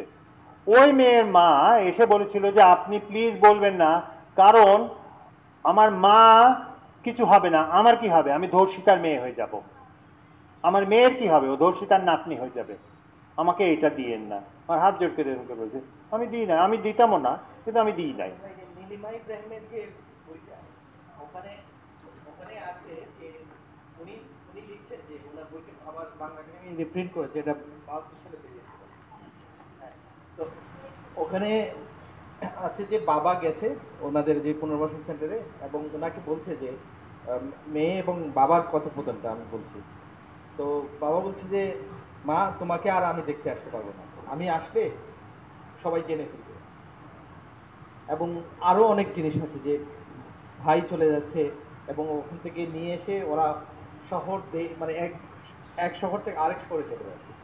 এইরকম মানে যুদ্ধটা যে এত বহুমাত্রিক এবং নিষ্ঠুর, এবং যে এই যে মানে আসলো যে মধ্যবিত্ত কথা আসলো যে এত জটিল, এটা আসলে এবং আমাদেরটা আরো বেশি। কারণ আমাদেরটা হচ্ছে কি, এই যে জনযুদ্ধ যখন হয় তখন আসলে কারা ক্রেডিট নেয়, কারা নিতে চায় না, তারপরে এটা নিয়ে অনেক ধরনের যেহেতু পাওয়া না পাওয়ার ব্যাপার আছে, এবং যে মানুষের আমাদের সোসাইটি এটা কিভাবে দেখে, কিন্তু ওয়েস্টার্ন সোসাইটিতে যেমন যুদ্ধ শিশু কানাডার লোকজন নিল, তাদের একজন কানাডিয়ান বাবা মা অন্য সন্তানের মতোই নিয়েছে। যখন তার যে অরিজিনাল সন্তান বলছে যে তুমি ওকে ওকে হ্যাঁ, তখন ওই মা বাবা বলছে যে না, তাহলে তো তোমাকে আমি ওদের আছে, তোমাকে আমি তো আমি সম্পত্তি দেবো না, আমি ওকেই দিয়ে যাবো। এরকম ঘটনা ঘটেছে। কিন্তু সেটা কি আমাদের সোসাইটিতে আমরা করতে পারি? আমরা তো সেটা করছি না। আমরা ইনস্ট্যান্টলি ওদেরকে উপনিবেশিক করে গালি দিতে পারি, তাই না? সেটা আরেকটা জিনিস হলো, আমি আর শান্তনু মজুমদার 2012 সালে জহরের কান্দি গ্রামে গিয়েছিলাম হাই স্কুলে। ওখানে শান্তনু মজুমদার বিশেষ অতিথি, আমি প্রধান অতিথি। অনুষ্ঠান শুরু হয়েছে ভূতা পাঠ নিয়ে। তারপরে একজন ঘোষক বলল যে যদি কেউ কোরআন শরীফ পড়তে চান আসতে পারেন। দেখা গেল আমি ছাড়া আর কেউ নাই। ন্যাচারালি আমি নিজেও কোরআন শরীফ বলেই গেছি, যা শিখেছিলাম ওটা হয়নি। হেডমাস্টার, আমি যখন যোগেন্দ্রনাথ মণ্ডল নিয়ে কথা বলছিলাম যে এখানের যে নিম্নবঙ্গের যে উত্থানের পেছনে যোগেন্দ্রনাথ মণ্ডলের অসাধারণ অবদান আছে, হেডমাস্টার কিন্তু আমি দেখলাম যে আমাকে বললেন যে আপনার সাথে কথা আছে রাতে। তো রাতে আমরা বাইরে ছিলাম, পরে সকালবেলা ওনার সাথে ওনার বাসায় আমি আর শান্তনু নাস্তা করছি, তখন তিনি বলছেন একটা ছড়া আমাকে বললেন। ছড়াটা এরকম যে জিন্না মূল্য ফিন্না দিয়ে গান্ধী পড়লো মরা, যোগেন মণ্ডল পালিয়ে গেল, নম পড়লো ধরা। তারপরে উনি আবার একটু ইয়ে করলেন, বললেন যে চারাল পড়লো ধরা। এই যে ঘটনাটা, আবার তিনি আরেকটা কথা বললেন, মানুষ এত ক্ষিপ্ত ছিল পাকিস্তানিদের প্রতি, মানে যখন আসছে ওই নিম্নবঙ্গে, যখন ওরা ফিরে আসছিল ওদের অনেকে ধরে দুহাত বেঁধে ফেলেছে, অনেক পাকিস্তানি যে সৈন্য যারা ধর্ষণ করেছে বা মানুষ মেরেছে, শুধুমাত্র একটা ব্লেড ব্যবহার করে ওদের গলা কেটে পদ্মার মধ্যে বা নদীর মধ্যে ফেলে দিয়েছে কিছু কিছু ক্ষেত্রে। তার মানে এটা কিভাবে দেখবো, মানে যে হত্যাকারী ধর্ষণকারী যখন সে আবার বিপদে পড়ছে, যুদ্ধে হেরে গেছে, তখন কিন্তু ইনস্ট্যান্টলি এগুলো কিছু হয়েছে। এই কি লোক এই কথাগুলো বলছে? তারপরে মনে হয় যে এই ভেতরটা এত বড় এবং জটিল। এবং এই যে আমার মাথায় কটা চুল আছে, এটা কি গণা সম্ভব? এত সংখ্যা নিয়ে যারা বিতর্ক করে বুঝতে পারবেন যে তাদের একটা উদ্দেশ্য আছে, যারা ডিফেন্ড করে, যারা এটাকে বিতর্ক করে, দুই পক্ষেরই একটা পলিটিক্যাল এজেন্ডা আছে। কিন্তু আসলে কোনো বড় ধরনের গণহত্যার ক্ষেত্রে এটা quantity is not important, the question is the quality is important. যে মেসিভ আকারে হয়েছে, এত নিষ্ঠুর, তখন একজন মানুষ একইভাবেই ভালো মানুষ, আবার সে যখন ক্ষুব্ধ হয়ে যায় একই লোকই খুনি হয়ে যাচ্ছে। That is the dual face, many faces of human. এবং এর মধ্যে সবচেয়ে বেশি ফেসটাকে লুকাতে পারে মধ্যবিত্ত, যেটার উত্তর আমি মনে হয় মানে আমার বন্ধু অনুজ বন্ধু বুঝে ফেলেছে যে আসলে আমাদের ভেতরে অনেকগুলো ফেস আছে, তার মধ্যে সবচেয়ে বেশি এটা লুকাতে পারে, দেখাতে পারে হচ্ছে middle class, unless he was transformed by a revolutionary political party, যেটা আসলে বাস্তবে পৃথিবীতে খুবই কম আছে, আমাদের দেশে তো ছিলই না। Thank you. আচ্ছা, আমি একটা শেষে অ্যানেকডোট দিই। আচ্ছা, আমি সেটা বলছি কি যে আমাদের যুদ্ধের বয়ানের মধ্যে কোন জিনিসগুলো আসলে আমাদের বইতে আছে, সেটা হচ্ছে যে একজন আমাকে বলছে হিন্দু মানুষ পালিয়ে গেছিল, খুব কষ্ট করে পালিয়ে গেছিল, এবং এটা আমার সবচেয়ে মজার গল্প। সে পাস করবে, তা আমাকে বলছে যে আমরা ওখান দিয়ে বর্ডার পাস করতে গিয়ে ইন্ডিয়ান ভলেন্টিয়াররা আমাদের উপরে এই করেছে, বলেছে তোমার দেশে এই যে হিন্দুদের ওপর হচ্ছে ইত্যাদি ইত্যাদি। তারপরে আমি বললাম যে তারপরে আমরা ওখানে গেলাম, তারপরে খবর শুনলাম যে আমাদের বাড়ির গরু নিয়ে গেছে, আমার মা কান্নাকাটি ইত্যাদি ইত্যাদি। তারপর কি করবো, আমরা তো শরণার্থী ক্যাম্পে আছি। তারপরে শুনলাম আমার বাড়ির চালটা নিয়ে গেছে, আমার বাবা কেঁদে লুটিয়ে পড়লো। তারপরে শুনলাম যে আমাদের বাড়ির নারকেল নিয়ে চলে গেছে। বলে আমাকে বলছে বুঝছেন, আমি আর থাকতে পারলাম না, আমি বাংলাদেশে চলে আসলাম। এসে গ্রামে গিয়েও সালিশ ডেকে ওই লোকের বিচার করে আমি 6 মাস ওখানে ছিলাম, আমার কিচ্ছু হয়নি। আমি বললাম ঠিক, আপনি হইতেছেন নারকেল যোদ্ধা, নারকেলের জন্য চলে এসছে। এবং এটা খুব গুরুত্বপূর্ণ, মানুষের যুদ্ধে কত বিবিধতা হয় কল্পনা করা যায় না। আফসান ভাইকে ধন্যবাদ। আমি আমার টিভিতে একটা প্রোগ্রামে ফেরদৌসী প্রিয়বাসনীকে ইন্টারভিউ করেছিলাম, এটা আরও হৃদয় বিদারক। এবং তিনি বলছেন আমি আমার পরিবার, আমার মেয়ের শ্বশুরবাড়ির সবাইকে বলে টলে ঠিক করেছি যে আমি বলবো এখন। তো যখন আমি বলা শুরু করলাম, এক সাংবাদিক ওইখান থেকে প্রশ্ন করছে যে এইটা বলতে আপনার লজ্জা হলো না, আপনার তো মরে যাওয়া উচিত ছিল। আজকে আপনি এখানে ক্যামেরার সামনে বলতে আসেন, একজন জার্নালিস্ট এই ঢাকা শহরে, যে আপনি যেটা বললেন যে প্রস্তুত না একেবারে। তার বাইরে যে প্রশ্ন আমার সেটা হচ্ছে যে 2020 সালে আমি আর সুলতান আব্বা গিয়েছিলাম মাঝি পাড়াতে রংপুরে, যেখানে দুর্গাপূজার সময় হিন্দুদের বাড়িঘর জ্বালিয়ে দেওয়া হয়েছিল। তো ওইখানে বলা হচ্ছে যে ওই মেয়েগুলো তাদের বাচ্চাদেরকে নিয়ে ধান ক্ষেতের মধ্যে ছিল সারা রাত। তো ধানের শীষ তো খুব তীক্ষ্ণ থাকে, তো বাচ্চাদের চোখে মুখে লাগে, বাচ্চা কাঁপতে চায়, মাগুলো মুখটা চেপে ধরে। তো এটা তো 71-এর কাহিনী আমরা শুনতাম, এই 2020 সালে এই সরকারের সময় এই সময় হয়েছে। এবং এই পূজার সময় জগন্নাথ বিশ্ববিদ্যালয়, আমার এক ছাত্রী, আমি নাম বলবো না, সেও গেছে কুড়িগ্রাম অঞ্চলে, সে আসবে ট্রেনে করে। স্যার কিভাবে আসবো? তা আমি বললাম ট্রেনে না মাইক্রোতে। কিভাবে এসে কিভাবে জানেন? শাখা খুলে সিঁদুর ঘষে। তো এটা তো 71-এ। তো 2020 সালের বাংলাদেশের এই বাংলাদেশি হিন্দুদেরই অবস্থা। এই যে বাঙালি মুসলমানরা কিন্তু দুবার ধর্ম চেঞ্জ করেছে, বৌদ্ধ হয়েছে পরে আবার মুসলিম হয়েছে, যারা এক সময় বাঙালি হিন্দু ছিল, একবার বৌদ্ধ হলো পরে মুসলিম হলো। দুবার রাষ্ট্র বানিয়েছে, পাকিস্তান বানিয়েছে আবার বাংলাদেশ বানিয়েছে, একটা আকাঙ্ক্ষা, ডিজায়ার থেকে। তো এই যে যারা হিন্দু, বাংলাদেশি হিন্দু, এদের মনস্তত্ব আপনার কি মনে হয়? মানে এরা কোথায় যাবে আসলে? আমি জানি আমার ছেলেমেয়েরা ইউনিভার্সিটি প্রশ্ন করে, স্যার আমরা কি থাকতে পারবো কিনা, মানে সংখ্যালঘু থেকে এরা কি সংখ্যা শূন্য হবে কিনা, একটা মনোলিথিক রাষ্ট্র আমরা বানাচ্ছি কিনা, কেবল বাঙালির এবং কেবল মুসলমানের। এখানে চাকমা, মারমা, তাদের কোনো স্পেস নাই, এবং অন্য ধর্মের কোনো স্পেস নাই।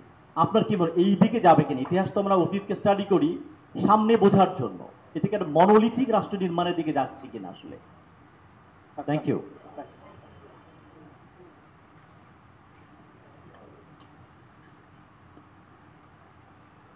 আচ্ছা, আমি বলি, প্রথমত মানে কার্যকারণবশত ইতিহাস চর্চার ক্ষেত্রে কালচারাল মার্কার ব্যবহার করাটা আমি মনে করি ভ্রান্ত। আমি এখনই লিখছি, আমি বৈষম্যের ওপর একটা ইতিহাস, আমাদের একটা বই বের হচ্ছে, বৈষম্য আর একাত্তর।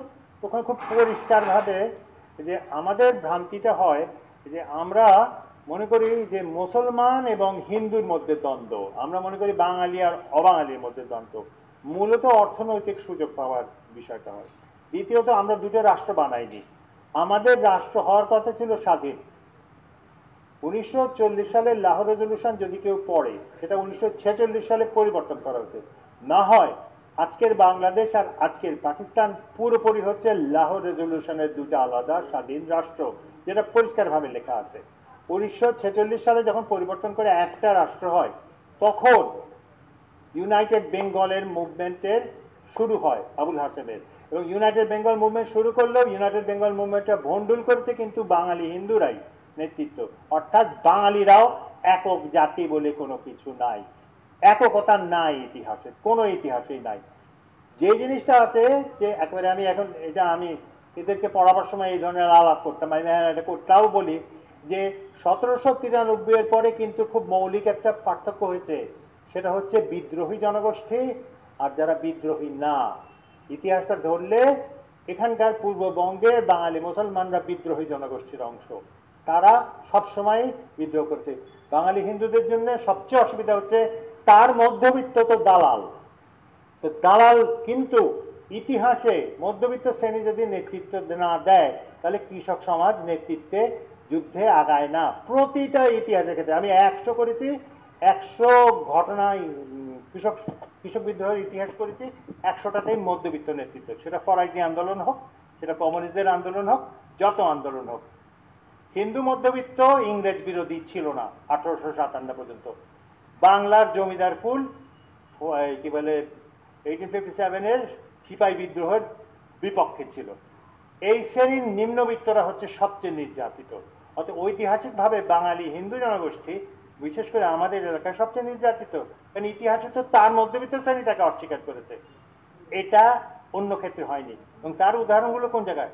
মৌলানা ভাসানী, শেখ মুজিবুর রহমান, এরা প্রত্যেকে যে শ্রেণী থেকে এসছে, তাদের আন্দোলন আর এই কৃষক শ্রেণীর আন্দোলন কম বেশি এক। এই জন্যেই সাবল্যটা এসছে, তারা প্রান্তিক হয়ে গেছে, এবং এই প্রান্তিকতা থেকে মুক্ত পাওয়া আমি মনে করি না সম্ভব। আর যে বিভিন্ন সময়ে যে ঘটনাগুলো হচ্ছে, আমি আমরা 30টা না 40টা করেছি, প্রত্যেকটা হচ্ছে সম্পত্তি ভিত্তিক। সম্পত্তি নিয়ে আজকে ইন্ডিয়াতে গেলে আমি দুই তথাকথিত বাংলা, আমি দুটো বাংলা মানি না, মানে আমার আত্মীয় স্বজনরা ইন্ডিয়াতেও আছে, পাকিস্তানেও আছে, বাংলাদেশে আছে। আমার কি বলবো, খালু, সে না, আলতাফ হোসেন আমার ফুপা, আলতাফ হোসেন সে হলো ফুপা। আমার খালু হচ্ছে ইন্দ্রজিৎ গুপ্ত, কমিউনিস্ট পার্টি অফ ইন্ডিয়ার সদস্য। সে আমাকে বলছিল যে তার ভোট আসে মুসলমানদের কাছ থেকে, মারা গেছেন উনি, কমিউনিস্ট পার্টি ইন্ডিয়া, বলে যে মুসলমান না থাকলে আমি নির্বাচিত হতে পারতাম না। অর্থাৎ ওরা প্রতিরক্ষার নিরাপত্তার জন্য কিন্তু নির্ভর করছে একজনের উপরে, প্রতিটা ক্ষেত্রেই তাই হয়। আমাদের দেশে যে জিনিসটা হচ্ছে যে আমাদের দেশে যেহেতু কোনো এরকম বড় লোকেরও নিরাপত্তা নেই। আমি একটা গবেষণা করেছি, এগুলোকে should be gone on this, I think we should. আমি জাস্ট বলিনি, আমাদের ধারণা যে হিন্দুর সম্পত্তি দখল হয়, আমাদের দেশে মুসলমানের সম্পত্তি 10 গুণ বেশি দখল হয়। আমি সুনামগঞ্জের উপরে যে গবেষণা করেছি, আমি যখন লোক পাঠিয়েছি 1.5 বছর কি 2 বছর দিয়ে গবেষণা করেছি, একেবারে দখলের হিসাব নিয়ে দেখেছি। গরিব ইজ এ ক্যাটাগরি, আমরা এটা বিশ্বাসই করতে পারি না। আমি যখন প্রেজেন্ট করেছিলাম, আনিসারা খুব শক্ত হয়ে গেছিল, কষ্ট পাইছিল। আমি বলছিলাম ওর হিন্দু হওয়ার দরকার নেই, মুসলমান হওয়ার দরকার নেই, গরিব হওয়া দরকার। গরিব সম্পত্তি রাখতে পারবে না। আর সুনামগঞ্জে হিন্দুরাও সম্পত্তি দখল করে, এবং আমি নাম বলছি না কারের। অবশ্যই বিষয়টা হচ্ছে অর্থনীতির। আমরা সাংস্কৃতিক মার্কার দিয়ে এটাকে কনফিউশনটা তৈরি করি। আমাদের যদি অর্থনীতির যদি মূল থাকতো, তাহলে আমাদের সমস্যা হতো না এটা বোঝার জন্য। আমি ঢাকা শহরের সম্পত্তি দখলের উপর একটা কাজ করেছি। বেশিরভাগ সম্পত্তি যায় মুসলমানের, হিন্দুত্ব সম্পত্তি নাই। আর হিন্দু সম্পত্তি দখল করতে গেলে সবসময় হিন্দু লাগে। ও হিন্দু ছাড়াও তো জানেও না ওর সম্পত্তির ঝামেলাটা কোন জায়গায়। ঢুকতে হলে হিন্দুকে লাগবে। ঠিক 71-এ যেভাবে লোকজন পাকিস্তান আর্মিকে নিয়ে গেছে, ঠিক তেমনি ভাবে সম্পত্তি দখলের ক্ষেত্রে প্রতিটা ক্ষেত্রে হিন্দু উকিলরা নিয়ে যায় এই তাতে। হ্যাঁ, না না, সেটা অন্য কথা। আমার কথা হচ্ছে যে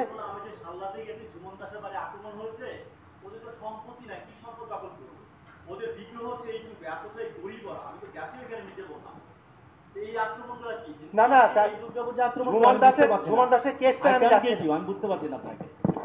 মানে এখানে এই যে ধর্মান্ধতার জায়গাটা যে গেছে, এই যে ফেসবুক না, আমি সম্পত্তি দখল, সম্পত্তি তো নাই ওদের।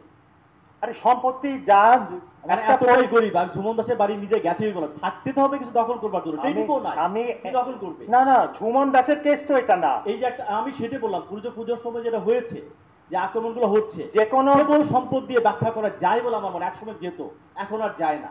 আমার যে মনে যে ধর্মান্ধতা, সাম্প্রদায়িকতার জায়গাটাও একটা বড় জায়গা নির্মাণ করেছে, যে শুধু সম্পদ দিয়ে ব্যাখ্যা করা যাচ্ছে না। প্রতিটা ক্ষেত্রে আমি বলি, প্রতিটা ক্ষেত্রে যখন রাজনীতিতে এই জিনিসটা যদি আসে, সম্পত্তি দখল সব জায়গাতে হবে।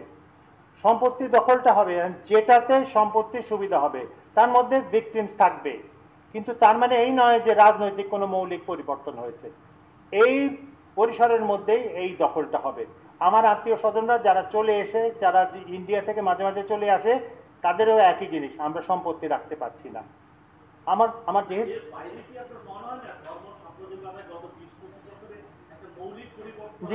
জি না, মৌলিক করে কিছু মানুষ, যেটা হচ্ছে গ্রামের, যেটা হয়েছে এগুলো খুব সুপারফিশিয়াল। বিকজ আমি যে জিনিসটা লক্ষ্য করছি যে গ্রামের সংস্কৃতি, এখন কিছু মানুষ সুবিধা নিচ্ছে। গ্রামের যে মধ্যবিত্ত তৈরি হয়েছে, তারা গ্রামের মানুষেরই টাকাতে উঠছে। তাদের বিদ্রোহটা হচ্ছে, তাদের রোষটা হচ্ছে শহরের যে মধ্যবিত্ত সুশীলতা আছে তার বিরুদ্ধে। এবং এই যুদ্ধে মধ্যবিত্ত সুশীলরা হেরে যাচ্ছে, কারণ তারা এখন বলছে আমার সংস্কৃতি প্রতিষ্ঠা করতে হবে। সেই সংস্কৃতি যদি সাম্প্রদায়িকতা থাকে, ভিত্তিটা হচ্ছে গ্রামের অর্থনৈতিক উন্নয়ন। সে মৌলভী সাহেবদেরকে রক্ষা করে, হেফাজতকে টাকাটা দেয় কে? গ্রামের মানুষ দেয়। সংস্কার কয় টাকা দেয়? গ্রামের মানুষ এটাকে তৈরি করে রাখে, কারণ এটা তার সংস্কৃতি। তার বিরুদ্ধে যদি বলে যে পয়লা বৈশাখ, এবারে ফেসবুকে আমার একটা টক শোতে আমি হেফাজতের সঙ্গে ঝগড়া করছি, ওটা ভাইরাল করেছে, হুইচ ইজ অল রাইট। আমি বলতে পারি, আমি তো সুশীল মধ্যবিত্তের মতো বলেছি যে সবার অধিকার আছে। গ্রামের মানুষ মনে করে না সবার অধিকার আছে, গ্রামের মানুষ মনে করে এইটাই হচ্ছে।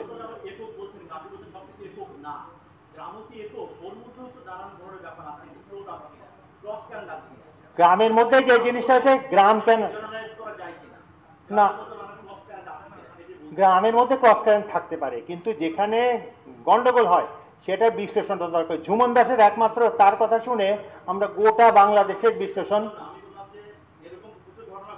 আমি যতগুলো পেয়েছি, আমি যতগুলো পেয়েছি,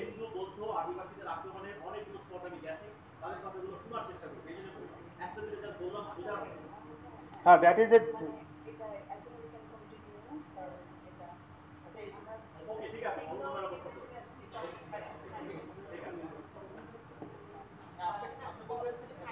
তো আমি মানে একটু বলি না।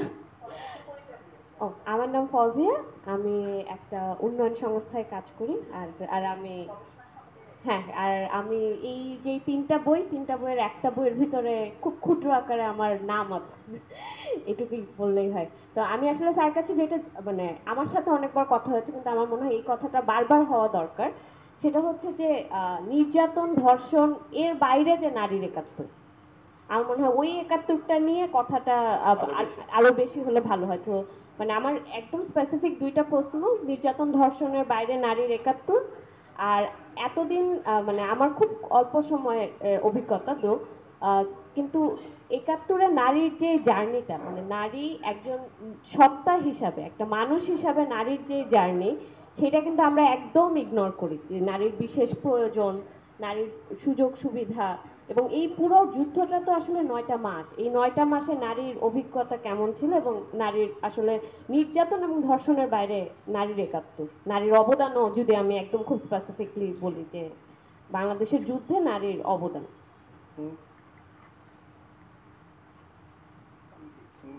ধন্যবাদ ফজিয়া। প্রত্যেকটা বইতে কিন্তু এই জিনিসটা এসছে, কারণ আমাদের বেশি আগাতে হয় না। আমরা ওই যে দরিয়া বেগমের মতো একটা মানুষ, যে স্বামী যুদ্ধে চলে গেছে, সে গোটা পরিবারটাকে সামলাচ্ছে, বা যে আরেকজন যে ভাই চলে গেছে যুদ্ধে এবং গ্রামের মানুষ, তার বাড়িতে রাজাকার আক্রমণ করেছে, সে পরিবারের মানুষগুলোকে আটকাচ্ছে, এটার বাইরে এই যে সাহসী নারী বিষয়টা আমরা আনি না।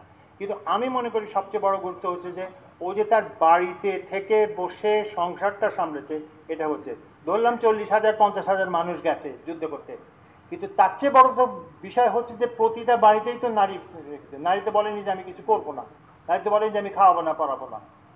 এইটা আমি মনে করি সবচেয়ে গুরুত্বপূর্ণ। আর আশ্রয়ের বিষয়টা আমি আমার নিজেদের পরিবারে দেখেছি, মা যদি রাজি না হয় বাবারা আশ্রয় দিতে পারে না।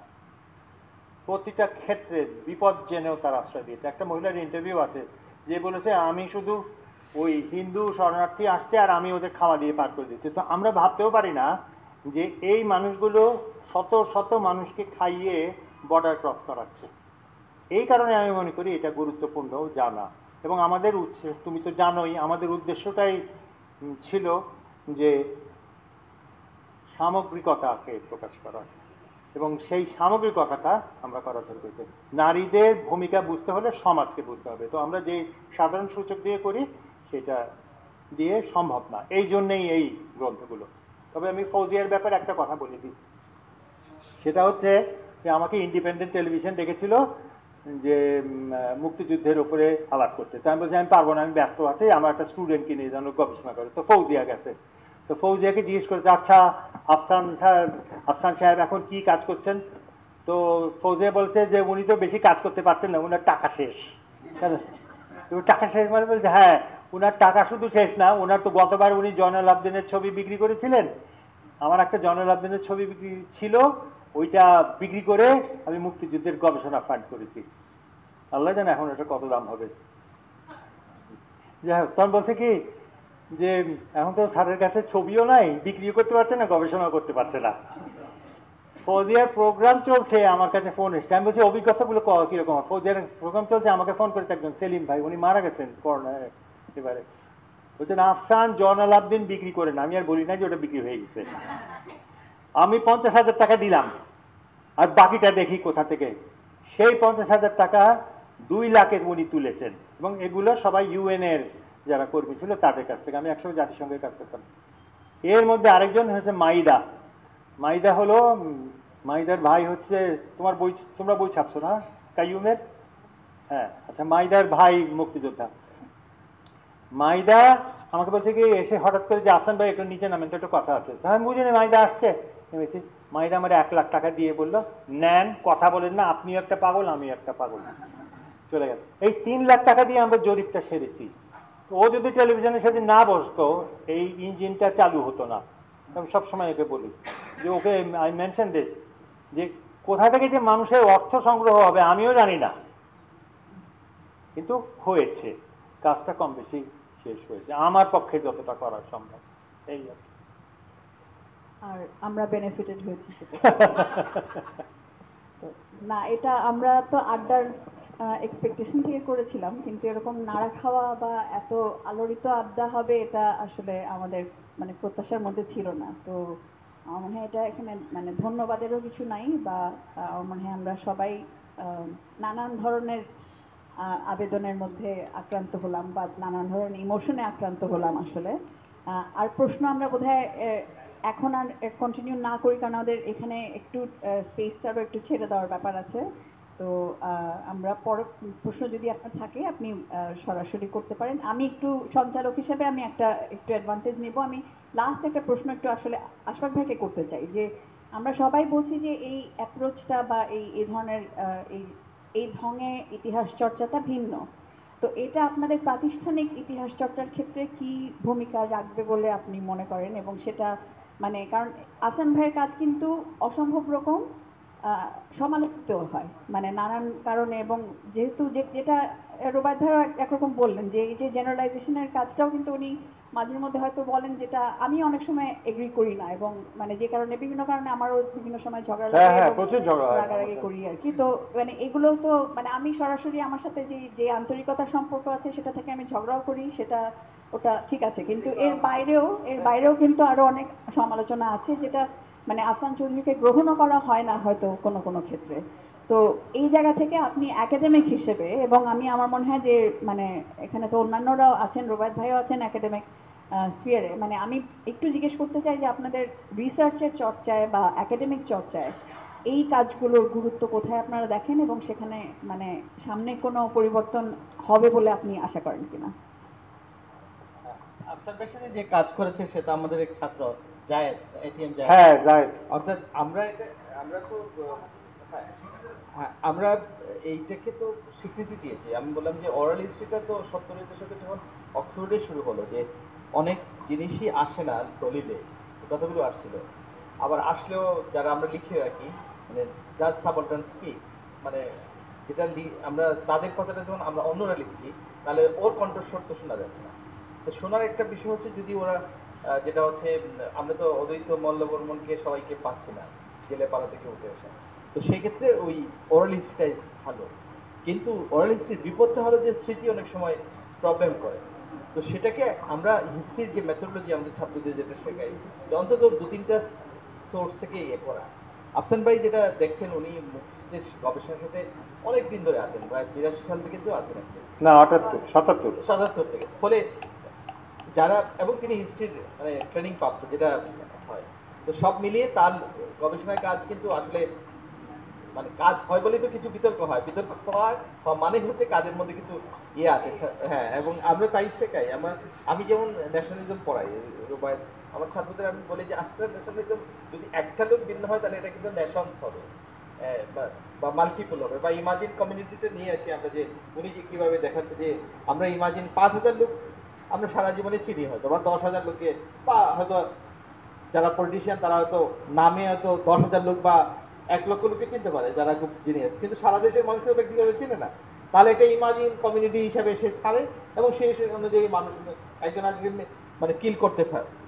সেগুলো আমরা শেখাই ওদেরকে, যে এবং সে কারণে আফসান ভাইয়ের কাজগুলো গুরুত্বপূর্ণ আছে। এবং আমাদের যে এমফিলি বলি বা আমাদের যে মানে মুক্তিযুদ্ধের ইতিহাস যে কোর্সগুলো আছে সেখানে তো ওনার বইগুলো আমরা পড়াই, সেটা তো অ্যাকসেপ্টেড ভেরি ওয়েল। এবং তিনি তো বাংলা একাডেমি পুরস্কারও পেয়েছেন এসব কাজের জন্য।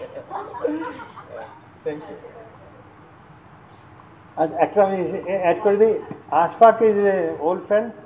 ও যখন বাংলা ঢাকা ইউনিভার্সিটির ইতিহাস 71-এর ইতিহাস চর্চা কেন্দ্র করেছিল, আমাকে সে নিয়ে গেছিল। আমি ওই আমার সঙ্গে একটা ছেলে কাজ করে তমাল, ওর আশারই ছিল কিন্তু আসতে পারিনি, ওখানেও আমি এই জিনিসটা বলেছি। বিষয় হলো যে আমরা ওই প্রাতিষ্ঠানিক ফুটনোটালে ইতিহাসও লিখি, কিন্তু ওগুলো ফুটনোট, ফুটনোট মানে হচ্ছে রেফারেন্স। আমাদের রেফারেন্সগুলো তো একেবারে ওখান থেকে তুলে আনা, ওটাও রেফারেন্স। আমাদের জিনিস হচ্ছে যে বই থেকে আমরা অন্যের কথা দিয়ে এই ইতিহাসটা সম্ভব না, কারণ এটা তো কেউ বলেনি। এখন যদি কেউ এটাকে কোট করে ইউজ করে সেটা আলাদা কথা। কদিন আগে আমার এই নারীদের ৭১ বই, না গ্রামের ৭১ বইটা পড়ে আমার একটা মেয়ে আমার সঙ্গে যুক্ত হয়ে পিএইচডি করছে ইন্ডিয়ার যাদবপুর ইউনিভার্সিটি। ও আমাকে একটা কথা বললো, বলে যে স্যার আপনার বই পড়তে এত সোজা লাগে। অর্থাৎ আমি যেহেতু রুজি করি না ইতিহাস চর্চা থেকে, আমার জন্য অনেক বড় স্বাধীনতা। আমাকে তো কাউকে প্রমাণ করতে হবে না যে আমি ভালো না খারাপ, আমি তো শুধু নিজেকে প্রমাণ করার চেষ্টা করছি। তবে ফুটনোট আলা জিনিসও করি, সেটা হ্যাঁ। তবে এবং একবার তবে ফুটনোট সম্পর্কে আমি একটা সতর্ক করে দিই যে আমার একটা লেখা বিদেশি জার্নালে বের হবে, তখন বলছে যে ওরা বলছে যে ফুটনোট দিতে হবে। আমি তো ফুটনোট দিতে হবে, রেফারেন্স তো দিয়ে দেওয়া হবে। বলছে না আরো 10টা 20টা আমরা পাঠিয়ে দিচ্ছি তোমাকে কিছু ফুটনোট। আমি আমার এক ছাত্রীকে ফোন করে বললাম যে নিশাত কি তোমাদের, না তোমাদের জুনিয়র না, নিশাত বলে একটা মেয়ে ছিল, মেয়েটা পিএইচডি করতে গেছে এডিনবারা না কই। আমি বললাম ওই নিশাত আমার ফুটনোট লাগবে। বলে স্যার কতগুলো লাগবে? আমি বললো যে স্যার, আমি বলি স্যার 50টা। আমি বলি 50টা হলেই চলবে। বলে স্যার কাল সকালে পেয়ে যাবে 50টা ফুটনোট আমার জন্য। আমি লাগিয়ে দিলাম 50টা ফুটনোট। তো যদি ফুটনোট চায় টেক ফুটনোট, কিন্তু মূল তথ্য তো যেখানে ইতিহাস ঘটছে সেখানে, ওখানে না গেলে তো জানা যাবে। এই হলো লাইব্রেরিতে বসে পিএইচডি করার কোনো আগ্রহ নাই, আমি পিএইচডি ছেড়ে দিয়েছি, আমার কোনো আগ্রহ নাই। Thank you. Thank you Afsan ভাই, অনেক ধন্যবাদ। আমাদের আজকে এটা উদ্বোধনী বইয়ের আড্ডা ছিল। আমাদের আগামী 24 তারিখ পর্যন্ত এখানে গ্র্যান্ড সেল চলবে এবং আগামী সপ্তাহেও দুটো বইয়ের আড্ডা আছে। আমি একটু ঘোষণা দিয়ে রাখি, 7ই সেপ্টেম্বর প্রফেসর স্বপন আদনানের বই গ্রাম আন্দোলনের গ্রাম বাংলার রূপান্তর, এই বইয়ের উপর আলোচনা হবে। এবং 8ই সেপ্টেম্বর আমাদের আরেকটা বই যেটা বেশ 2 বছর আগে প্রকাশিত হয়েছিল অধ্যাপক আনম মোহাম্মদের ডেভেলপমেন্ট রি এক্সামিন, এই দুটো বই নিয়ে সামনের সপ্তাহে আলোচনা হবে। তো আজকে আপনাদের সবাইকে আমি বিশেষ কৃতজ্ঞতা জানাই আজকে এখানে এসছেন এবং এতটা সময় আপনারা, আমরা সবাই অবশ্যই মানে এই প্রত্যেকটা ঘটনায় নাড়া খাওয়া, মানে অনেকগুলো ঘটনা আমার আসলে কয়েকবার শোনা, তারপরেও আমার মনে হয় যে যতবার শুনি এটা আরেকভাবে নাড়া দেয়। তো এই দিয়ে শুরু হলো আড্ডাটা। আমার মনে হয় যে আরও অনেকে আমাদের অনলাইনে যারা যুক্ত হয়েছেন তারাও সবটুকু শুনতে পেরেছেন বা পরে শুনবেন। আমরা আমন্ত্রণ জানাচ্ছি আপনাদের পরবর্তী বইয়ের আড্ডাগুলোতে এবং আমাদের এই গ্র্যান্ড সেলে আপনারা আসবেন, আপনাদের ছাত্রদের পরিচিতদের পাঠাবেন, বন্ধুদের পাঠাবেন, আর এই কাজগুলো হতে থাকুক। অনেক ধন্যবাদ। আশফাক ভাই আপনাকে অনেক ধন্যবাদ। ধন্যবাদ।